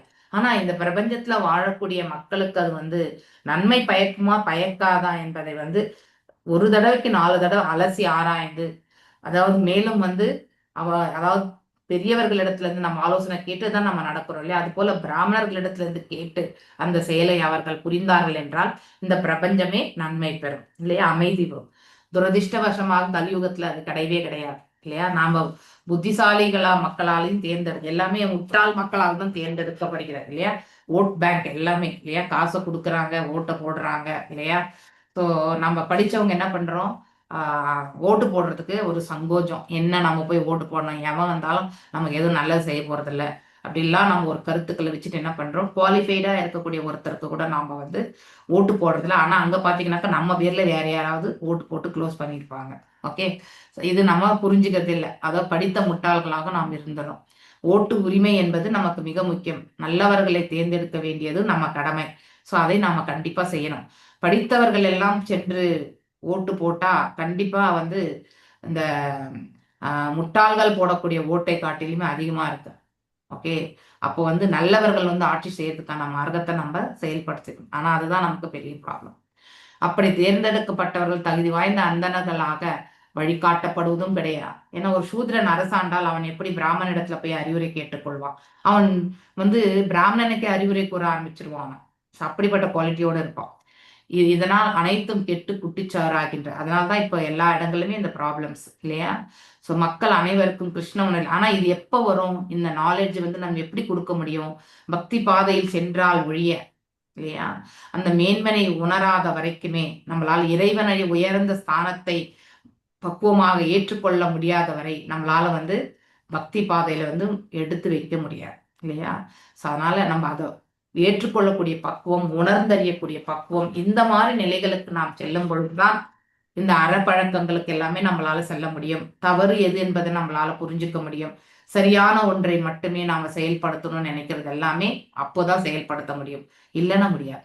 இப்போ பரதன் போன்ற சிறந்த பக்தனாக இருத்தல் வேண்டும். ராமபிரானுடைய பாதுகைகளை வைத்தே அதாவது ராமபிரான் திரும்பி வர வரைக்குமே வந்து அயோத்தியை வந்து ஆண்டார் இல்லையா. அவர் எப்பொழுதும் அந்த ஆட்சியத்துல வந்து அமர்ந்தது கிடையாது. ஸோ அந்த இடத்துல ராமபிரானுடைய பாதுகைகளை வைத்தே ஆண்டார். ஸோ அதாவது அந்த தர்மம் என்பது அவர் அறிந்திருந்தார். கைகேயை வந்து அவர் வந்து அவருடைய டிசிஷன் அவங்க ஏற்றுக்கல. தாயாக இருந்தாலும் கைகேயினுடைய ஆலோசனையை அவர் ஏற்றுக்கொள்ளவே இல்லை. ரிஜெக்டட் அப்படிங்கிறது முந்தைய ஸ்லோகங்கள்ல ரிஜெக்ஷன், ஸ்பிரிச்சுவல் மாஸ்டர் யாரெல்லாம் இருந்தா ரிஜெக்ட் பண்ணணும்னு சொல்லப்பட்டிருக்கு இல்லையா. அந்த இதுலயுமே பரத மகாராஜா வரார். ஓகே, ஸோ இந்த பரத மகாராஜா பத்தி சொல்லலை நானு. ஸோ அதாவது ராமபிரானோட பிறந்த பரதரை பற்றி சொல்றேன். ஓகே, ஸோ ஆட்சியின் தலைவன் தகுதி வாய்ந்த அந்தணனாக இருந்தான் என்றால் எல்லாம் சரியாக இருக்கு. அப்படின்னா பரதருக்கு வந்து அந்த குவாலிஃபிகேஷன் இல்லையா என்ன? அவருக்கு கண்டிப்பாக உண்டு. ஆனால் அது சரியானது கிடையாது. அண்ணனுக்கு கிடைத்திருக்கக்கூடிய அந்த வாய்ப்பை வந்து தான் எப்பொழுதுமே அமரக்கூடாது அப்படிங்கிற அந்த குவாலிட்டியை பத்தி அவர் தெரிஞ்சவர் இல்லையா. ஸோ அதனால அவர் வந்து மரியாதைகள் என்பது அதாவது ராமபிரானுக்குரியது அப்படிங்கிறதையுமே அவர் உணர்ந்துதான் அவருடைய பாதுகைகளை கொண்டு ஆண்டார் அவர் திரும்பி வர வரைக்கும். இச்லோகம் பரிமாண வளர்ச்சியை மறைமுகமாக தெரிவிக்கிறது இல்லையா. எவல்யூஷன் அதாவது பிறப்புகளை பற்றி, எப்படி பிறப்பு ஜடத்துல இருந்து மேட்டர்ல இருந்து வந்தது அப்படின்னு நம்ம சொல்றோம் இல்லையா.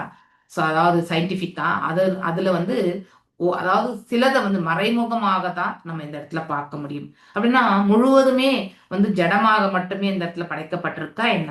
இறைவனுடைய படைப்புல சிலது எல்லாமே ஜடம்தான். ஆனா அந்த ஓரறிவு இருக்கக்கூடிய அந்த ஜீவன்களையுமே வந்து படைக்கக்கூடிய திறன் யாரிடத்துல இருந்து வந்தது எல்லாமே, அதாவது பிரம்மாவிடத்திற்கு வந்து வழங்கப்பட்டு பிரம்மர் வந்து படைத்தார் இல்லையா. ஸோ இந்த அண்டங்கள் எல்லாம் ஆல்ரெடி படைக்கப்பட்டிருக்கு. அதே மாதிரி 14 லோகங்கள் ஒரு முறை படைக்கப்பட்ட பிறகு அவை அனைத்துமே இந்த உந்தி சூழியில போயிட்டு அடங்கி இருக்கும். படைக்கும் காலம் வரும் பொழுதுதான் வந்து ஒன்றொன்றுமே வந்து வெளியே வரும். ஸோ இந்த உந்தி சூழி காலத்திலுமே எல்லா உலகங்களுமே அழிக்கப்படுவது கிடையாது, அப்படி ஸ்டாண்ட் ஸ்டில்லா தான் இருக்கும். ஓகே. ஸோ அதனால இந்த படைக்கப்பட்டது வந்து ரட்சிக்கப்படும் மற்றும் வந்து அதாவது மறையவும் செய்யும். அதாவது அழிக்க முடியாது, ஆனா மறைந்து விடும். அதாவது இறைவனுடைய அந்த நாபிக்குள்ளேயே, கர்ப்போதக கஷாய விஷ்ணுனுடைய நாபிக்குள்ளேயே இந்த 14 லோகம் சென்று அடங்கிவிடும். ஓகே. மீண்டும் படைக்கும் காலம் வரும்போது புதியதான ஒரு ஸ்தூல உடலை ஏந்தி இந்த ஜீவன்கள் வந்து வருவார்கள். ஓகே. இதெல்லாமே நாம படிச்சிருக்கோம் இல்லையா. அது எவ்வாறு இறைவனுடைய கடைக்கண் பார்வை படும் பொழுது இந்த பிரகிருத்தின் மீது அனைத்துமே இயங்க ஆரம்பிக்கும். அதுதான் கரூர செய்தல் அப்படிங்கிறதுமே நாம படிக்கிறோம் இல்லையா. ஸோ நம்ம இது ஒன்னொன்னு நாம படிக்கும் பொழுது கார்ணோதக கஷாய விஷ்ணுனுடைய அந்த பார்வை அனைத்துமே அனைத்து உலகங்களையும் அனைத்து உலகங்களை காட்டிலும் அண்டங்களையுமே இயக்க செய்கிறார். ஓகே. ஏன்னா அவர் தான் பரமாத்மா இல்லையா. அண்டங்களுக்கெல்லாம் பரமாத்மா அவர். ஓரண்டத்திற்கு பரமாத்மா வந்து கர்ப்போதக கஷாய விஷ்ணு. ஒவ்வொரு ஜீவனுக்குமே வந்து பரமாத்மாவாக இருப்பவர் க்ஷீரோத கஷாய விஷ்ணு. ஓகே. இதெல்லாம் நாம நல்லா ஞாபகம் வச்சுக்கணும். உயிர்களின் வளர்ச்சி பற்றி இந்த நவீன தத்துவம் ஓரளவுக்கு இந்த ஸ்லோகத்துல ஆதரிக்கப்பட்டிருக்குது. ஓரளவுக்கு 100% கிடையாது. ஏனெனில் இதில் பூதேஷு வீத்ருப்ய அப்படின்னா அந்த மேல சொல்லப்பட்டிருக்கக்கூடிய இந்த ஃபர்ஸ்ட் வரியிலே வரும்னு நினைக்கிறேன். செகண்ட் எழுத்து வீத்ருப்ய இல்லையா. செடிகளை விட வீத்ருப்ய அதாவது ஓரறிவு உடைய அந்த செடிகள், அதாவது லெஸ் கான்சியஸ்னஸ் இல்லையா. ஸோ அதை வச்சு நாம படிச்சுட்டு இருந்தேன். ஓகே. எங்க படிச்சுட்டு இருந்தேன்? ஓகே இங்க. ஸோ பூதேஷு அதாவது உயிர்கள் ஓரளவுக்கு உயிர்களான மரம் செடி கொடிகளை போன்றவற்றிலிருந்து வளர்ச்சி பெற்றவை ஆகும் இல்லையா. ஒரு இடத்துல இருந்து நம்ம வந்து நம்முடைய கான்சியஸ்னஸ் எல்லாமே வந்து உயர்வான நிலைக்கு அதாவது பரிமாண இதுல வந்து போயிட்டு இருக்கு. இந்த முறை நாம் செடி கொடியா வளர்ந்தா அதாவது அந்த காய்கனிகள் மற்றும் எல்லாமே இறைவனுக்கு நைவேத்தியம் ஆகும் பொழுது அந்த செடியுமே வந்து அதாவது எந்த ஒரு செயலுமே வந்து இறைவனுக்கு என்று ஆற்றப்படும் பொழுது அங்கே மாற்றம் என்பது கண்டிப்பாக இருக்கும். இல்லைன்னா மீண்டும் மீண்டும் நாம வந்து அதே மாதிரியான பிறக்கக்கூடிய ஒரு நிலைக்கும் இல்லையா. அது இறைவனுடைய விருப்பத்திற்கேற்றவாறு இந்த இடத்துல படைத்தல் என்பதும் செய்யப்படுகிறது. ஓகே. அதாவது உயிர்களின் ஓரளவு உயிர்களான மரம் செடி கொடிகள் போன்றவற்றிலிருந்து வளர்ச்சி பெற்றவையாகும். இதனை மரம் செடி கொடி போன்ற ஓரருடைய உயிர்களின் வடிவில் உயிர்களை உருவாக்கும் சக்தி ஜடத்திலிருந்து உயிர்கள் தோன்றுகின்றன. அதாவது ஜடம் சேத்தனம் எல்லாம் நான் தான் பகவான் என்று சொல்லியிருக்காரு இல்லையா. இந்த இடத்துல இருக்கிறது எல்லாமே அவருடையதுதான் இல்லையா. ஜடமும் சரி சேத்தனமும் சரி. ஸோ ஏன்னா ஆகாயத்திலிருந்து சப்தம் இல்லையா. அடுத்து சப்தத்துல இருந்து என்ன வருது? சப்தம் எதுல இருந்து நம்ம கேட்கிறோம்? What is the media? காற்று இல்லையா. காற்றுல இருந்து நமக்கு என்ன கிடைக்கிறது? தொடு உணர்வு இல்லையா. மேலும் வந்து அதாவது அது காரியம், இது காரணம், இப்படிதான் நம்ம வந்து படிச்சுட்டே வரணும் இல்லையா. ஆகாயத்துல இருந்து என்ன வருது? சப்தம் என்பது அதாவது காரணம் எதுனாக்கா ஆகாயம். அங்கிருந்து வரக்கூடியது என்னது? காரியம், அதாவது சப்தம். சப்தம் வந்து என்ன ஆகும்னாக்கா எதற்கு காரணமாகிறது? அதாவது காற்றுக்கு காரணமாகிறது. ஒன்றிலிருந்து ஒன்று இப்படிதான் வந்து நம்ம வந்து பிணைக்கப்பட்டு தேர்ட் கேண்டர்ல நம்ம படிச்சிருக்கோம் எப்படி வந்து இந்த பருப்பொருட்கள் எல்லாம் உருவாக்கப்படுகிறது என்பது. மீண்டும் ஒரு முறை நீங்க தேர்ட் கேண்டரை போய் ரெஃபர் பண்ணீங்கன்னாக்கா அதுல கிளியரா தெரியும். ஓகே. ஜட அதாவது இந்த பஞ்சமகா பூதங்கள் எதுவுமே தனித்து இயங்காத ஒன்று இல்லையா? அது எல்லாமே ஜடமாகத்தான் நம்ம வந்து எடுத்துக்கணும் இல்லையா? இப்ப இந்த உடல் மட்டும் இருக்குன்னா அது ஜடம்தான். இந்த ஜீவன் இந்த உடலை விட்டு சென்ற பிறகு அது ஜடமாகி விடுகிறது.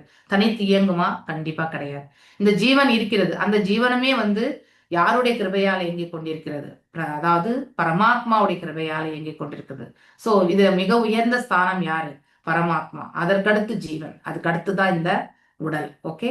சோ இந்த உடலுக்கு வந்து மகிமை என்பது இந்த ஜீவன் இதுக்குள்ள வந்து தங்கும் பொழுதுதான். இல்லைன்னா இது ஒரு மரக்கட்டை தான் இல்லையா? சோ ஆனா இந்த பஞ்சமகா பூதங்கள் வந்து இதுதான் வந்து இந்த ஜடத்திற்கான காரணம் இந்த பஞ்சமகா பூதங்கள். சோ மேலும் இதனை மரம் செடி கொடி போன்ற ஓரருடைய உயிர்களில் வந்து பார்த்தீங்கன்னாக்க ஆனால் உயிரிலிருந்து பருப்பொருட்கள் வெளிப்படுகிறது இல்லையா? ஆனால் உயிரிலிருந்தும் பருப்பொருட்கள் வெளிப்படுகின்றது. சோ இதை என்ன சொல்றாங்கன்னா, உயிர் இந்த ஜீவன் வந்து இந்த உடல்ல வந்து தங்கும் பொழுது இல்லையா, இதுல வந்து ஒரு சூக்ஷ்ம உடலோடையுமே வந்து நிக்கிறது இல்லையா? அந்த சூக்ஷ்ம உடல் வந்து மனம், புத்தி மற்றும் அகங்காரம் அந்த ஜீவன் விடுதலை அடையிற வரைக்குமே அந்த சூக்ஷ்ம உடலோட தான் ஒட்டி ஒரு போர்வையா வந்து அதுவுமே வந்து இருக்கும். அப்படி இந்த சூக்ஷ்மம் வந்து ஆத்மாவோட வந்து இந்த உடல்ல வந்து குடிக்கொள்கிறது இல்லையா? சோ நம்முடைய அந்த ஒரிஜினல் சுபாவமே வந்து நம்ம வளர்ந்த பிறகு இல்லையா, கொஞ்சம் கொஞ்சமா வந்து வளரும் பொழுது என்ன ஆகுதுனாக்கா அது வேறுபட்ட நிலைகளுக்கு செல்கின்றது. நாம் எந்தெந்த குணாதிசயங்கள்ல எந்தெந்த விஷயங்கள் செயல்படுகிறோமோ அதற்கேற்றவாறு அது வந்து செயல்படுகிறது. ஃபார் எக்ஸாம்பிள் நம்ம இந்த ஜடத்தையே எடுத்துக்கலாம் இல்லையா? பிறக்கும் பொழுது நம்ம சின்னதா இருக்கும் குழந்தையா இல்லையா? அதுக்கப்புறம் வளரும் பொழுது நம்ம என்ன உணவு எடுத்துக்கிறோமோ அதுக்கு ஏற்ற மாதிரி நம்ம உடலும் வந்து மாறுபடுகிறது. இல்ல அதாவது ரூபத்தினுடைய அதாவது முகத்தினுடைய அழகை வந்து நம்ம வந்து எடுத்துக்க வேண்டாம். ஆனா நம்ம என்ன உணவு உண்கின்றோமோ அதற்கேற்றவாறு இந்த உடலுடைய வாகு வந்து மாறுபடுகிறது இல்லையா? சில பேர் ரொம்ப குண்டா இருப்பாங்க, சில பேர் ஒல்லியா இருப்பாங்க இல்லையா?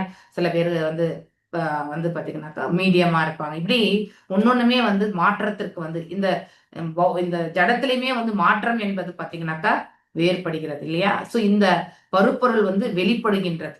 சோ அதாவது உயிரிலிருந்து தான் பருப்பொருள். சோ ஒரு விந்து வந்து தாயினுடைய கருப்புள்ள வந்து போகும் பொழுது இல்லையா, அந்த விந்துல இருந்து தான் வந்து பாத்தீங்கன்னா அந்த விந்து என்பது என்னது? உயிர் பொருள். ஆனா அங்க முதல்ல ஃபார்ம் ஆகுறது என்னது?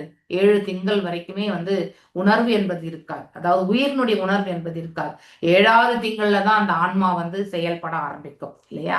அந்த 7 திங்கள் வரைக்குமே என்ன ஆகும்? இந்த உடல் வளர்ச்சி தான் ஏற்படும் இல்லையா? தாயினுடைய கருவுல எப்படிதானே வளர்கின்றது? நம்ம அந்த 31st சாப்டர் பாகவதம் 3rd கேண்டோல எடுத்தீங்கன்னாக்கா அந்த பியாண்ட் அதாவது பர்த் அகெயின் டெத் அகெயின் அந்த வீடியோவும் நம்ம பார்க்கும் பொழுது அதை நாம புரிஞ்சுக்கிறோம். அகம் சர்வஸ்ய பிரபு மத்த சர்வம் பிரவர்த்ததே. அதாவது அனைத்து உயிர்களுக்கும் நானே வந்து பகவானே வந்து பார்த்தீங்கன்னாக்கா அதாவது அனைத்திற்கும் அவர்தான் வந்து மேன்மையானார். அவரிடமிருந்து தான் எல்லா ஜீவன்களுமே வந்து படைக்கப்படுகிறது. மூல காரணம் அவர்தான் என்பது இந்த இடத்துல புரிஞ்சுக்கணும். அதாவது அனைத்து பௌதிகம் மற்றும் ஆன்மீக உலகங்களும் நானே ஆதார் இல்லையா? முதல்ல ஒரு முறை பௌதிகம் வந்து படைக்கப்பட்டாச்சு. சரி, ஆன்மீக உலகம் படைக்கப்பட்ட பிறகு அங்க எதுவுமே மாற்றம் கிடையாது இல்லையா? அப்படின்னா காலத்திற்கு சம்பந்தமே கிடையாது. எப்பொழுது படைக்கப்பட்டது அது அவ்வாறே இருக்கிறது. வைகுண்டங்கள், பூலோகம் எல்லாமே. ஆனா இந்த உலகம் இதுவுமே படைக்கப்பட்டிருக்கு. ஆனா அது வந்து அப்பியர் ஆகிறது இல்லையா? அப்பியரன்ஸ் அண்ட் டிஸ்அப்பியரன்ஸ் இல்லையா? தோன்றுதல், ரட்சிக்கப்படுதல், மறைதல் இது உண்டு. இதை வந்து நம்ம படைக்கிறோம் அழிக்கிறோன்ற அந்த அந்த இதை வந்து சொல்றக்கூடிய கான்செப்ட் உண்மையான தாத்பரியம் பகவானால வந்து அது தோற்றுவிக்கப்படுகிறது. ஒரு முறை அதுவுமே படைச்சாச்சு பகவானால. ஆனா அது அழியும் காலம் என்று வரும்பொழுது அவருக்குள்ளேயே சென்று அடக்கி விடுகிறார். அதனால இது எல்லாமே தற்காலிகம் என்பதை நாம நன்னா புரிஞ்சுக்கணும். 2 விதமான சக்திகள் அனைத்துமே இறைவனிடமிருந்து தான் பிறக்கிறது இல்லையா? பௌதிகம் மற்றும் ஆன்மீகம். இனியும் இவை இரண்டும் பகவான் கிருஷ்ணரிடமிருந்து பிறக்கின்றன. கிருஷ்ணரே உயிர்களுக்குள் மிகச் சிறந்தவர் ஆவார். உங்களுக்கு முன்னாடி சொன்ன மாதிரி நமக்கு இருக்கிறது வந்து உடல் தளம். உடல் தளத்துக்கு மேல வந்து இருக்கக்கூடிய சூக்ஷ்ம தளம். அதுக்கு மேல வந்து உள்ள இருக்கிறது வந்து ஆன்மா. ஆனா அந்த ஆன்மாவை இயக்கி கொண்டிருக்கக்கூடிய பரமாத்மா அவர் இல்லைன்னா இந்த ஆன்மா வந்து உட்புகவும் முடியாது. அடுத்து வந்து அது வந்து வளர்ந்து இல்லையா அந்த ஆன்மா இந்த உணர்வு எல்லாம் உடல் முழுவதுமே நாம அந்த ஆற்றல் வந்து பரவி இருக்கிறது இல்லையா? சோ காலையில பிரேமகிஷோரி மாதாஜி சொன்னாங்க கரெக்ட். அதாவது இந்த உடல் மரணித்த பிறகு பாத்தீங்கன்னாக்கா இந்த உடல்ல இருக்கக்கூடிய மூளை வந்து எவ்வளவு யூஸ் பண்றோம் இல்லையா? அப்படிப்பட்ட ஒரு மூளை அதுக்கப்புறம் வந்து எந்த பிரயோஜனமே கிடையாது. ஏன்னா அது ஜடம், வெறும் ஜடம் தான். இந்த ஜீவன் இல்லை என்றால் அந்த மூளை வந்து வேலை செய்யாது, எந்த உறுப்புமே வேலை செய்யாது. ஆனா அந்த ஜீவனை இயக்கி கொண்டிருக்கக்கூடிய அந்த பரமாத்மா இல்லைன்னா கண்டிப்பா இயங்க முடியாது. அதை நாம புரிஞ்சுக்கணும். அதனால்தான் அதாவது பகவான் நித்தியமானவர், நாம நித்தியமானவர்கள். அதே மாதிரி பகவான் உணர்வு கொண்டவர், நாமளும் உணர்வு கொண்டவர்கள். அப்படின்னா உயிராக இஸ் ஆல்சோ ஏ பர்சன், நாமளும் ஒரு பர்சன் இல்லையா? அது மாதிரி. சோ அதாவது பௌதீகம், ஆன்மீகம் போன்ற அனைத்தும் பரமபுருஷ பகவானிடமிருந்து தான் தோன்றுவதே ஆகும். ஜடம், சேத்தனம் எல்லாமே அவர்கிட்ட தான் தோன்றது. ஓகே. சோ பரிமாண வளர்ச்சி நோக்கில் கூட அந்தன நிலையினை அடையும் பொழுதே உயிர் நிறைவடைகிறது என்றால் மினிமம் நம்ம பிராமணிக்கல் குவாலிட்டிஸ் அளவுக்காவது நம்ம வந்து நம்முடைய நிலையை வந்து உயர்வு படுத்தி கொண்டு செல்ல வேண்டும்.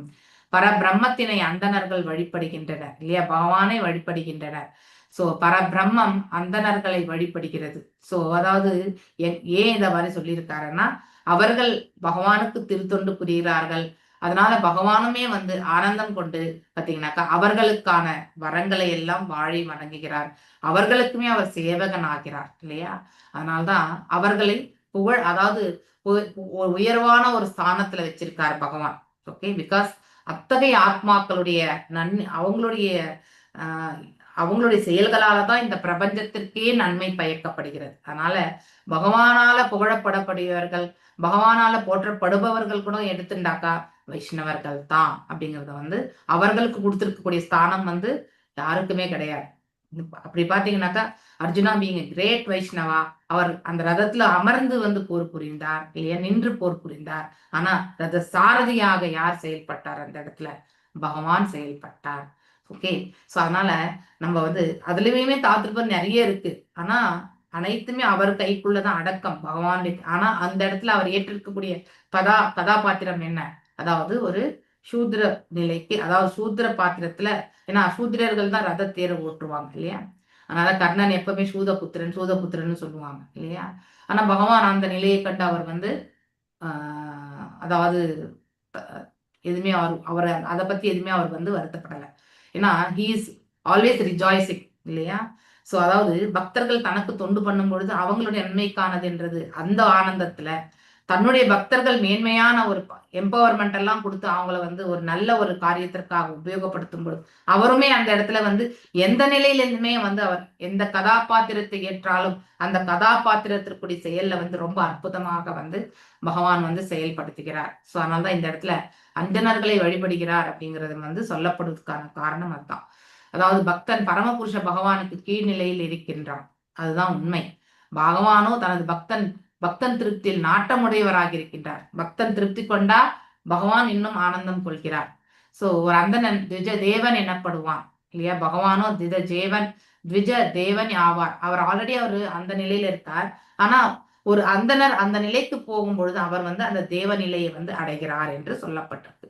அவர் அந்தணர்களின் தேவன் ஆவார். பரிமாண வளர்ச்சி முறையை பற்றி சைத்தன்ய சரிதாமிரதத்துல 19வது பிரிவுல வந்து விளக்கப்பட்டிருக்குது. இந்த அசைவன அசையற்ற 2 வகையான உயிர்கள் குறிப்பிட, அசையும் உயிர்கள் பறவைகள் இல்லையா? விலங்குகள், மனிதர்கள் எல்லாருமே வந்து அவற்றுள் மனிதரே மிகவும் சிறந்தோர். அவரில் அது சிறிய எண்ணிக்கையுடைய மனிதர்களிலுமே நம்மளிலே வந்து ரொம்ப கீழான இயல்புகளுடைய மேலேச்சக்கள், புலிந்தஸ், பௌத்தஸ், ஸ்பைரஸ், இன்னும் நிறைய பேர் இருக்காங்க இல்லையா? ஆந்திராஸ், இந்த மாதிரி எல்லாம் நிறைய இருக்கு. சோ அப்படிப்பட்டவங்க எல்லாருமே வந்து கீழான ஒரு நிலையில இருக்கக்கூடியவங்க இருக்காங்க. ஆனா வேத மந்திரங்களை எந்த மனிதன் ஏற்றுக்கொள்கிறானோ, அதை புரிந்து கொண்டு தன் வாழ்க்கையில் வந்து செயல்படுகிறானோ அவன் வந்து வர்ணாசிரம தர்ம பிரகாரம் அவனை ஒரு பிராமணராகவே கருத வேண்டும். சோ அப்படி அவன் வந்து பிறப்பினால் பிராமணரா இல்லைன்னாலும் அவனுடைய செயல்களால் அவன் பக்குவம் அடைந்ததால he is a qualified brahmana. Okay. மனுஷியானாம், இந்த ஸ்லோகம் கூட நம்ம படிக்கிறோம். மனுஷியானாம் சஹசிரேஷு கஷ்டி சித்த சித்தையே. அப்படின்னா மனிதர்களில் ஆயிரம் இருந்தாலும் யாரோ ஒரு சிலர் தான் வந்து பக்குவம் அடையறதுக்கான முயற்சி, யாரோ ஒருத்தர் இல்லையா? அப்படிப்பட்ட அதாவது ஒருத்தர் வந்து அதாவது முயற்சி அடையக்கூடிய 10,000 பேர்லயுமே வந்து உண்மையிலே வந்து பகவானை வந்து ஒருத்தராலுமே வந்து முழுமையா புரிஞ்சுக்க முடியாது. அப்படின்னா பகவானை பத்தி தெரிஞ்சுக்கிறதுக்கு வந்து பகவானால மட்டும்தான் புரியும். அவருடைய ஆற்றல், அவரை பற்றிய முழுமையான ஞானம் எல்லாமே இறைவன் ஒருத்தருக்கு தான் தெரியும், எல்லாருக்குமே தெரியாது. ஓகே. சோ மேலும் வந்து பலன் தரும் செயலில் பற்றுடைய பலருள் ஒருவன் வேண்டுமென்றால் ஞானி ஆகலாம். ஞானி என்பவன் தத்துவ நாட்டமுடையவன் என்பதோடு கர்மியை விட உயர்ந்தவன் தான். அது நம்ம அந்த இப்போ இது லேடர்லயே படிக்கிறோம் இல்லையா? அது லேடர்ல இருந்து படிக்கும்பொழுது நம்ம 12வது அத்தியாயத்துல நீங்க பாத்தீங்கன்னாக்கா, நம்மளால எந்த கர்மஞான பாதைகள் ஏற்றுக்கொள்ளலாம், நம்ம செய்யக்கூடிய செயல்களை பலன்களையாவது துறன்னு சொல்லுவாங்க. ஆனா அதுலயே உயர்வானது எது? அனன்ய பக்தி. அனன்ய பக்தி முடியலையா? சாதன பக்தி. சாதன பக்தியிலே வந்து சகாம, நிஷ்காம இப்படி எல்லாமே படிச்சோம் இல்லையா? இதெல்லாம் சகாம கர்மத்தை இருந்து செயல்படுத்த முடியலன்னா ஞானத்தையாவது வளர்த்துக்கோ. ஞானமும் முடியாதா? தியானம் செய். தியானம் முடியாதா? செய்யக்கூடிய பலன்களை வந்து துறன்னு நமக்கு வந்து அட்வைஸ் கொடுக்கப்பட்டிருக்கு இல்லையா? அதனால செய்யக்கூடிய பலன்களை கர்மகாண்டாமூர்ல இருக்கிற அந்த பலன்களை வந்து துறந்துடணும் இல்லையா? அப்படிப்பட்டவனை காட்டிலுமே உயர்ந்தவன் யாரு? ஞானி. ஞானி வந்து தான் யார் என்பதை உணர்ந்தவன். அப்ப அவனால பக்குவப்படுத்திக்க முடியும். யதாதிமபி சித்தானாம் கஷ்டின்மா வேத்தி தத்வதஹ. ஞானிகளில் பலருள் ஒருவனே பௌதிக பந்தத்திலிருந்து விடுதலை பெறலாம். அப்படிப்பட்ட விடுதலை பெற்ற கோடான கோடி ஞானிகளிலும் ஒருவனே கிருஷ்ணரின் பக்தனாக வரலாம். அப்படி இருந்தும் கூட இறைவனை புரிந்து கொள்வதற்கான அந்த பிராப்தம் இருந்தது, அதுவுமே ஒரு டவுட்டா தான் சொல்லியிருப்பார். அறிய முடியாது என்ற மாதிரி. நான் பிராமணைஸ்துலே துலயே பூதம் அந்யத் பஷ்யாமி விப்ராஹி கிம் அதஹ பரந்து யஸ்மின் நிரூபி பிரஹுதம் ஸ்ரத்தயாஹம் அஷ்னாமி காமம் ந ததாக்னிஹோத்ரே. மரியாதைக்குரிய அந்தணர்களை, என்னை பொறுத்தவரை அங்க இருக்கக்கூடிய அந்தணர்கள் அவங்களுடைய யக்னங்களுடைய இது பகவானே ஸ்வயம் அங்க எழுந்தருளினார். அவங்க எப்படி பக்தி கொண்டு அந்த யாகத்தை வளர்த்திருப்பாங்க இல்லையா?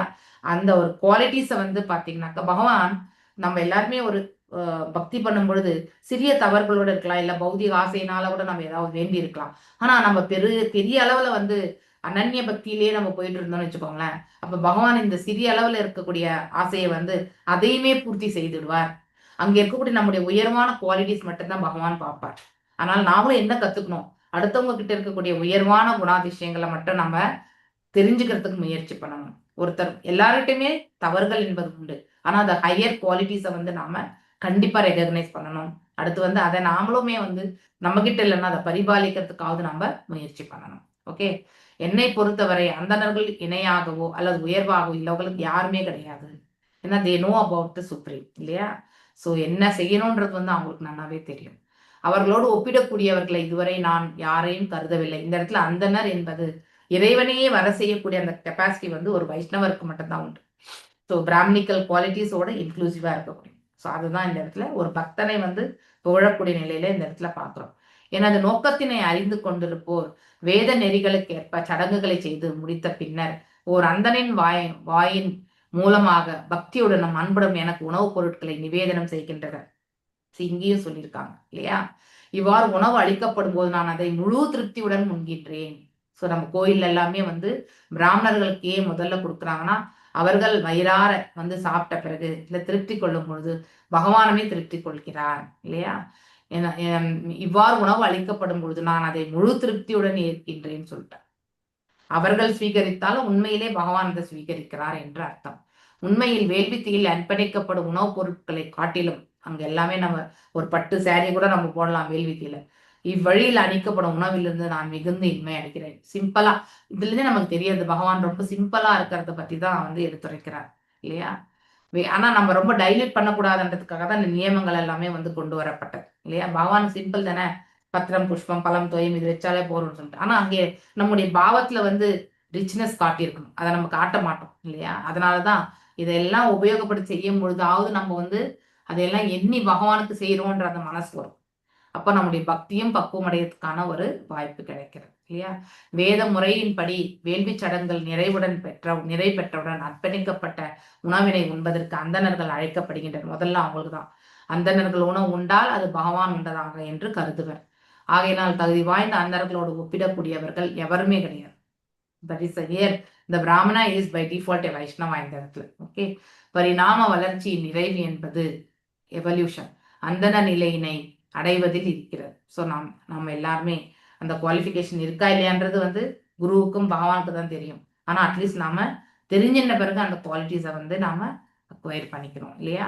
அதற்கான முயற்சியில நாம் ஈடுபடணும். அந்தன கலாச்சாரத்தை அடிப்படையாக கொண்டிராத அந்தணர்களின் வழிகாட்டுதலுக்கு ஆளாகாத எந்த ஒரு நாகரிகமும் நிச்சயம் நிந்திக்கப்பட வேண்டியதாகும். இட் இஸ் எ கண்டமபிள் இல்லையா? ஸோ நீ செய்தால் தவறு என்று நாம சுட்டி காட்ட வேண்டியது கடமையாகிறது. இன்றைய தினம் மனித நாகரிகம் புலனுகர்ச்சியின் அடிப்படையில் அமர்ந்திருக்கிறது. எஸ், இது நம்ம ஏன்னா எல்லாமே பிரத்யக்ஷ பிரமாணம் தான் இல்லையா? அதனால நம்ம சப்த பிரமாணத்துக்கு தயாராகிறதே கிடையாது. இதனால் மக்கள் பல்வேறு வகையான விஷயங்களில் மேலும் மேலும் பற்றுடையவர்களா, அப்படின்னா பௌதீக விஷயங்கள்ல அந்த கலாச்சாரத்துக்கு யாரும் மதிப்பு அளிக்கிறதே கிடையாது. அவங்களுக்கு வேலை வெட்டி இல்லப்பா அப்படிதான் சொல்லுவாங்க இல்லையா? நம்ம போய் இந்த 2 மணி நேரம் ஏதாவது காசு சம்பாதிக்கலாம், இவருக்காக நான் இதை செலவு பண்ணி இவரை வச்சு நான் இந்த வேலை எல்லாம் செய்யணுமா, இப்படி ஒரு கேள்விக்குறி இல்லையா?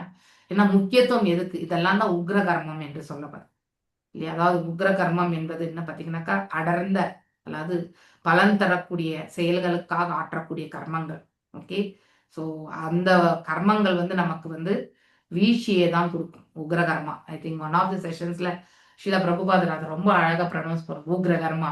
ஸோ அதாவது ஒரு அந்த சமயத்துல தான் அவர் எடுத்துரைச்சுட்டு இருக்கும்போதே ஒரு பக்தர் என்ன பண்ணாரா, சாது சங்கத்துல இருந்து எழுந்து நடந்துட்டே இருக்கும்போது he was directly expressing, I am not able to recollect on the video, டைரக்டாவே சொல்றார் ஆக்சுவலி தட் மீன்ஸ் உக்ர karma. So why can't you sit and listen the good things அப்படின்னா இதெல்லாம் ஏன் கேட்கக்கூடாது? Why can't you listen the இந்த பிரவச்சனை ஏன் கேட்கக்கூடாது? டைரக்டாவே ஆச்சாரியா பேசுறது it's a full chastisement actually. ஆனா அவர் எதனால பேசுறாரு அந்த மாதிரி? அப்படி சொன்னாதான் கேட்போம் ஒண்ணு. ரெண்டாவது, அந்த ஜீவன் நன்னிலை பெறட்டும்ன்ற கருணை இல்லையா? மோர் கம்பேஷனேட்டா இருந்தா மட்டும்தான் சொல்ல ஆரம்பிப்பாங்க. ஓகே, நம்ம இதுலயுமே லெவல் 1 லெவல் 2 கிளாஸஸ் எல்லாம் இருக்கு. நிறைய பேர் ஆரம்பத்துல நிறைய பேர் ஜாயின் ஆகுறாங்க. கடைசியில பார்த்தீங்கன்னாக்கா ரொம்ப ரொம்ப மினிமலா 10% 20% கூட டிவோஷன் ரீட்டைன் ஆகிறது இல்லை இல்லையா? அதெல்லாம் எதனால? உக்ர கர்மா தான். ஓகே, அதாவது நம்ம கொடுக்கக்கூடிய ப்ரையாரிட்டிஸ். ஸோ நம்ம பௌதிகத்திற்கு பௌதிகமாக செயல்படுவதற்கு, பௌதிகத்தை பௌதிகமாக செயல்படுவதற்கான அந்த அதாவது செயல்படும் தன்மை இல்லையா? மேலும் எண்ண ஓட்டங்கள் இது எல்லாமே உக்ரகர்மா கீழே தான் வரும். ஓகே, ஸோ பற்றுடைய, அதாவது நமக்கு அது பந்தப்படுத்தும் உக்ரகர்மா. பெரும் பெரும் தொழிற்சாலைகள் உருவாக்கப்படுகிறது. இதனைத் தொடர்ந்து மக்கள் சமயத்திற்கு புறம்பானவர்களாகவும், என்ன டைமே கிடையாது வழிபாடு செய்வதற்கு இல்லையா? Economic development. பகவத்கீதையில் பரிந்துரைக்கப்பட்டும் வேள்விகளை யக்ஞம், ஞானம், தவம் இது மூன்றையுமே ஒருத்தர் யாருமே தொடக்கக்கூடாது இல்லையா? யக்ஞாம் பவதி பர்ஜன்யம், அன்னாத் பவதி பூதானி, அந்த ஸ்லோகம் தான் இது நினைக்கிறேன் இல்லையா? வேள்விகளை செய்வதனால் வானில் அதாவது பகவானிடத்திலிருந்து வேத மந்திரங்கள் வருகிறது. வேத மந்திரங்கள் ரிசீவ் பண்ணது யாரு? பிரம்மர். பிரம்மர் அதனை யாருக்கு வழங்க கொடுத்திருக்காங்க? ஆக்சுவலி பிராமணர்களுக்கு கொடுத்திருக்காங்க. அப்படிப்பட்ட பிராமணர்கள் வேள்விகளை நடக்கும் பொழுது மழை என்பது கரெக்டான ஒரு நேரத்துல மழை பொழிகிறது. அதனால் விளைச்சல்கள் ஏற்படுகிறது. அந்த விளைச்சல் தானியமாக விற்பனையும் செய்யப்படுகிறது இல்லையா? அதை நாம் எல்லாருமே வாங்கி நம்ம வீட்டுல முயற்சி பண்றோம் இல்லையா? ஸோ அது மாதிரி இந்த யாக சக்கரத்தை பற்றி இந்த இடத்துல சொல்லப்பட்டிருக்கு. அந்தணர்கள் வழிகாட்டப்பட்டு மக்கள் பகவத்கீதையின் நெறிகளை பின்பற்ற வேண்டும். மனிதர்களுக்கும் விலங்குகளுக்கு போதுமான உணவு கிடைக்கும் பொழுது அவன் வலிமை பெறுகின்றான். இது 100க்கு 100%. இப்ப நம்ம டவுனா இருக்கோம் இல்லையா? காலையில எதுவுமே சாப்பிடல இல்லையா? ஸோ அதாவது நேற்றுலேருந்து உபவாசம் இருந்து இன்னைக்கு காலையில விரதம் முடிக்கணும் அப்படி எல்லாமே வரும்பொழுது வில் ஃபீல் லெஸ் எனர்ஜி. ஏன்னா நம்ம இந்த பகவத்கீதை எல்லாம் வாசிக்கும் பொழுது அந்த அளவுக்கு ஆற்றல் இருக்கும். ஆனா எதுலையுமே ஈடுபடாத பொழுது வில் ஃபீல் டவுன். இது நீங்க கண்டிப்பா அப்சர்வ் பண்ணணும். ஓகே, ஸோ அப்போ நம்ம ஆச்சாரியா சொன்ன மாதிரி என்ன பண்ணணும்? அதாவது காமனா ஒரு பிளாட்ஃபார்ம்ல பண்றது இல்லையா? அருளப்பட்ட கீதை நெறிகளை பின்பற்ற வேண்டும். மனிதர்களுக்கும் விலங்குகளுக்கும் போதுமான உணவு கிடைக்கும் பொழுது அவன் வலிமை பெறுகின்றன இல்லையா? அதனால் மனதும் அமைதி அடைகிறது. சாப்பிட்ட உடனே ஒரு திருப்தி, அதுக்கப்புறம் புத்துணர்ச்சி இல்லையா? சாந்தியும் கிடைக்கின்றது. பிறகு அவர்களால் வாழ்வின் இறுதி லட்சியம் விளங்கும் ஆன்மீக வாழ்க்கையில் முன்னேற்ற காண முடியும். ஒருவர் இந்த நிலையை அடைந்த பிறகுதான் பக்தி பாதையிலே முன்னேற்றம். எது வரைக்கும் பௌதிகத்துல உழண்டு கொண்டிருக்காங்களோ அது வரைக்கும் அவங்களால கண்டிப்பா முடியாது. இந்த ஸ்லோகத்தை முடிச்சிட்டுமா? ஏன்னா இது வெறுமனே அந்த அந்த இதுதான் பத்தி தான் சொல்றது. இப்ப நம்ம படிச்சோம் இல்லையா அந்த இதை பத்தி. ஓகே, ரிதா தனுர் ஊசதி மே புராணி ஏஹேன சத்வம் பரமம் பவித்ரம் சமோ தம சத்தியம் அனுக்ரஹச்ச தப திதிக்ஷானுபவ சயத்ர. அதாவது வேதங்கள் எனது உன்னதமான ஒளி அவதாரங்களாகும் இல்லையா. சோ வேத சப்தங்களில் ஓம்காரம் அந்த ரூபத்திலுமே நான் இருக்கேன் அப்படிங்கிறது வந்து பகவான் சொல்லியிருக்கார் இல்லையா. எனவே வேதங்கள் சப்த பிரம்மம் என்று அழைக்கப்படுகிறது. பிரம்மம் என்பது அதாவது நித்தியமான நிலையில இருக்கக்கூடிய அந்த தன்மை. ஆனா அது வந்து அந்த வேதங்கள்ல வந்து இந்த சப்தத்திற்கு என்ன கொடுக்கப்பட்டிருக்கு, ஒலியினுடைய இதை வந்து சப்த பிரம்மம் என்றே சொல்லப்பட்டிருக்கு. ஏன்னா அந்த மேன்மையான சப்தம் வந்து நாம அதாவது ஓம்காரநாதம், நம்ம என்ன வேத உச்சாரணங்கள் எல்லாம் பண்றோமோ அது எல்லாமே வந்து சப்த பிரம்மம் என்று சொல்லப்பட்டிருக்கு. இவ்வுலகில் அந்தணர்கள் வேதங்களை முழுதும் கற்று வேத முடிவுகளோடு ஒன்றி இருக்கும் காரணத்தினால் அவர்களும் கூட வேதங்களின் வடிவமாகவே கருதப்படுகிறார். ஏன்னா ஒருத்தர் சொல்லும் பொழுது அவங்களுடைய உச்சாடனம், அந்த சொல்லக்கூடிய விதத்துல இருக்கக்கூடிய நாணயம் இல்லையா ரொம்ப முக்கியம். நம்ம புரோகிதர்கள் வராங்க, ஆனா அவங்க செய்யக்கூடிய யக்னங்கள் நமக்கு பலிதமே கிடைக்கிறது இல்லை இல்லையா. ஏன் கிடைக்கிறது இல்லை சொல்லுங்க? ஒன்று நாம அவங்க கிட்ட பார்கெயின் பண்ணியிருப்போம் இல்லையா. அடுத்து வந்து நம்ம கொடுக்கக்கூடிய பொருட்கள்ல வந்து நம்ம கரெக்டான ஒரு ப்ரொபோர்ஷன் அவங்க கேட்ட மாதிரி கொடுக்க மாட்டோம். அவங்க மேலேயே நம்ம எதுக்கு இவங்க இப்படி இத்தனை கேட்குறாங்க அப்படிங்கிற ஒரு டவுட் எல்லாம் வரும். இப்படிலாம் வச்சுட்டு நம்ம எந்த ஒரு யக்னத்தை வளர்த்தோம்னா அதனால நம்ம அடையக்கூடிய பலன் எதுவுமே கிடையாது. ஓகே. ஸோ அதனால நம்ம அனன்ய நிலையிலிருந்து செய்யக்கூடிய ஒன்றுக்கு தான் என்றைக்குமே வந்து நல்ல ஒரு மார்க்கம் வந்து கிடைக்கப்படும். மேலும் அந்தணர்கள் ஜட இயற்கையின் உன்னத குணமாகிய சத்துவகுணத்தில் நிலை பெற்றிருக்கின்றனர் இல்லையா. தட் இஸ் அதாவது சத்துவத்துல இருக்கக்கூடியவங்க தான் அந்தணர்கள் இல்லையா. ரஜோ தமஸ் என்பது அவங்களுக்கு கிடையாது. மேலும் இதன் காரணமாக அவங்க இதெல்லாமே அவங்க சத்துவகுணத்துக்கு கொண்டு வரணும்னா இந்த குவாலிட்டிஸ் இருக்கணும் இல்லையா. சம மன அடக்கம், அதாவது மனசை வந்து சமநோக்கு பாதையில கொண்டு வர்றது. தம அப்படின்னா புலன்களை அடக்குதல். இந்த மன அடக்கம் வரும்போது ஆட்டோமேட்டிக்லி புலன்களுடைய பக்குவமும் வந்து தானாக வந்து சேரும். அப்ப பேசக்கூடிய வார்த்தைகளிலுமே வந்து உண்மை இருக்கும். ஒரு பக்தர் வந்து ஆன்மீகத்துல வந்து முன்னேற்றம் அடைகிறார் என்றால் அவர்களுடைய பேச்சுல வந்து வந்து எப்பவுமே உண்மை என்பது நிரம்பி இருக்கும். தவறுதலாக கூட அவங்க வந்து பொய்மைக்கு செல்ல மாட்டாங்க. ஓகே. மேலும் நிறைந்தவர்களாக இருக்கின்றனர். வேதங்களை அவர்கள் அவற்றின் உண்மை உருவில் விளக்குகின்றன. எஸ், அதாவது தபம்னா என்ன இல்லையா. அடுத்து வந்து சம என்றால் என்ன, அதாவது தம சத்தியம் இதெல்லாம் பத்தி எடுத்துரைக்கிறது. மேலும் கருணையா அதாவது அனுகிரகத்தால் அவர்கள் அனைத்தும் வருத்தப்பட்ட ஆத்மாக்களுக்கும் வேதங்களை எடுத்து ஓதுகின்றனர் இல்லையா. நமக்கு எல்லாமே வேத சாஸ்திரங்கள் வந்து ஒரு வீட்டுல யாகம் நடக்குதுன்னா அந்த இடத்துல வேத உச்சாரணம் இருக்கும். அதெல்லாம் நாமளும் கேட்டு உட்கார்ந்து கேட்போம் இல்லையா. சோ அதுதான் இந்த இடத்துல எடுத்துரைக்கப்பட்ட அவர்கள் தவம் தபஸ்ய மற்றும் பொறுமை திதிக்ஷா பயில்கின்றனர். இவையே வந்து அந்தணர்களுக்கு 8 தொகுதிகள் ஆகும். ஆகையினால் உயிர்களில் அந்தணர்களை விட உயர்ந்தவர் யாருமே கிடையாது அப்படிங்கறத வந்து இந்த இடத்துல அந்த பர்பட்ல ரொம்ப அழகா சொல்லப்பட்டிருக்கு. அப்ப இதுல இருந்து நமக்கு என்ன லெசன்ஸ் லேர்ன், என்ன அப்ளிகேஷன் ஆஃப் நாலேஜ்னா நாம எல்லாருமே இந்த பிராமணிக்கல் குவாலிட்டிஸை அக்வயர் பண்றதுக்கு நாம தயார்படுத்திக்கணும். முடிந்தால் அதை பயிற்சியும் செய்யணும். ஓகே. ஒரு அந்தனை பற்றிய விளக்கம், உண்மை விளக்கம் இது. ஒரு அந்தணன் மனம் மற்றும் புலன் அடக்க பயிற்சினால் வேதங்களுடன் ஒன்றி உள்ளான். கரெக்ட். ஆனா நம்ம இந்த புலன் மன அடக்கத்துக்கு பிரத்யேகமா பயிற்சி செய்ய வேண்டியதில்லை. யாரு பக்தனுக்கு அவன் டைரக்டா சொல்லி கொடுத்தாலே அவன் மனம் லயித்து அவன் கேள்வி விட்டால் அந்த பிராமணன் அந்த அடக்கத்தை கொண்டு அவன் அடையக்கூடிய அந்த நிலையை காட்டிலும் இவன் விரைவில் அடைந்திருப்பான் இல்லையா.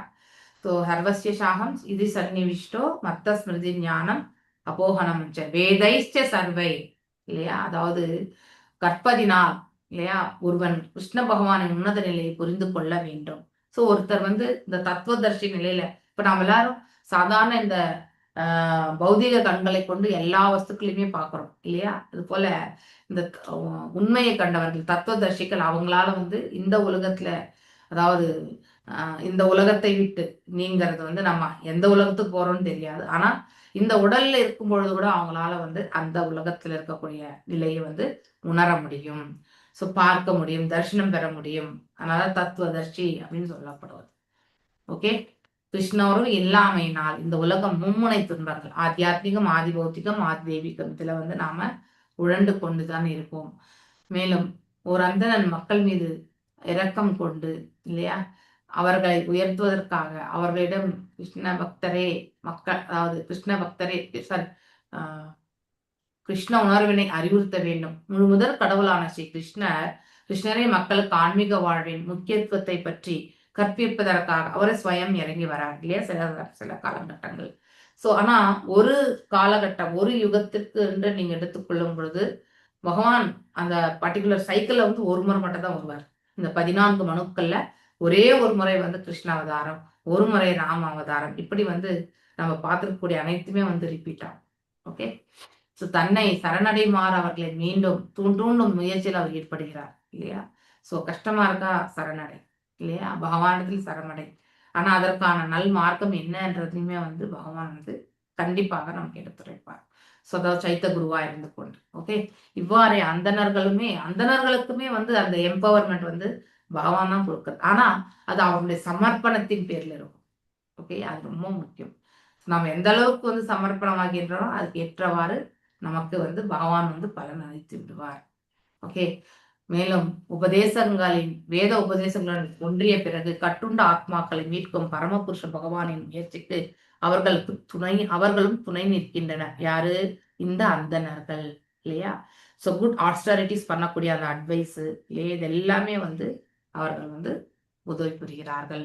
அந்தணர்கள் தமது சத்துவகுண தன்மையினால் பகவானுக்கு நெருக்கமாக இருக்கின்றனர். ஏன்னா நெக்ஸ்ட் இருந்து விசுத்த சத்துவம் இல்லையா.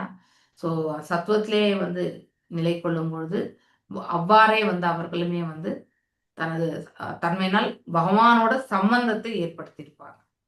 மேலும் அவர்கள் உலகில் உள்ள அனைத்து பந்தப்பட்ட ஆத்மாக்களின் நலனுக்காகவும், ஸோ அல்டிமேட்டா இந்த பாகவதம் கூட வந்து இந்த பிரபஞ்ச நன்மைக்காகத்தான் சௌனக ரிஷிகள் தலைமையில வந்து 1000 ஆண்டுகள் யக்னங்கள் செய்யறதுக்கான அவர்கள் முடிவு செய்தார்கள்.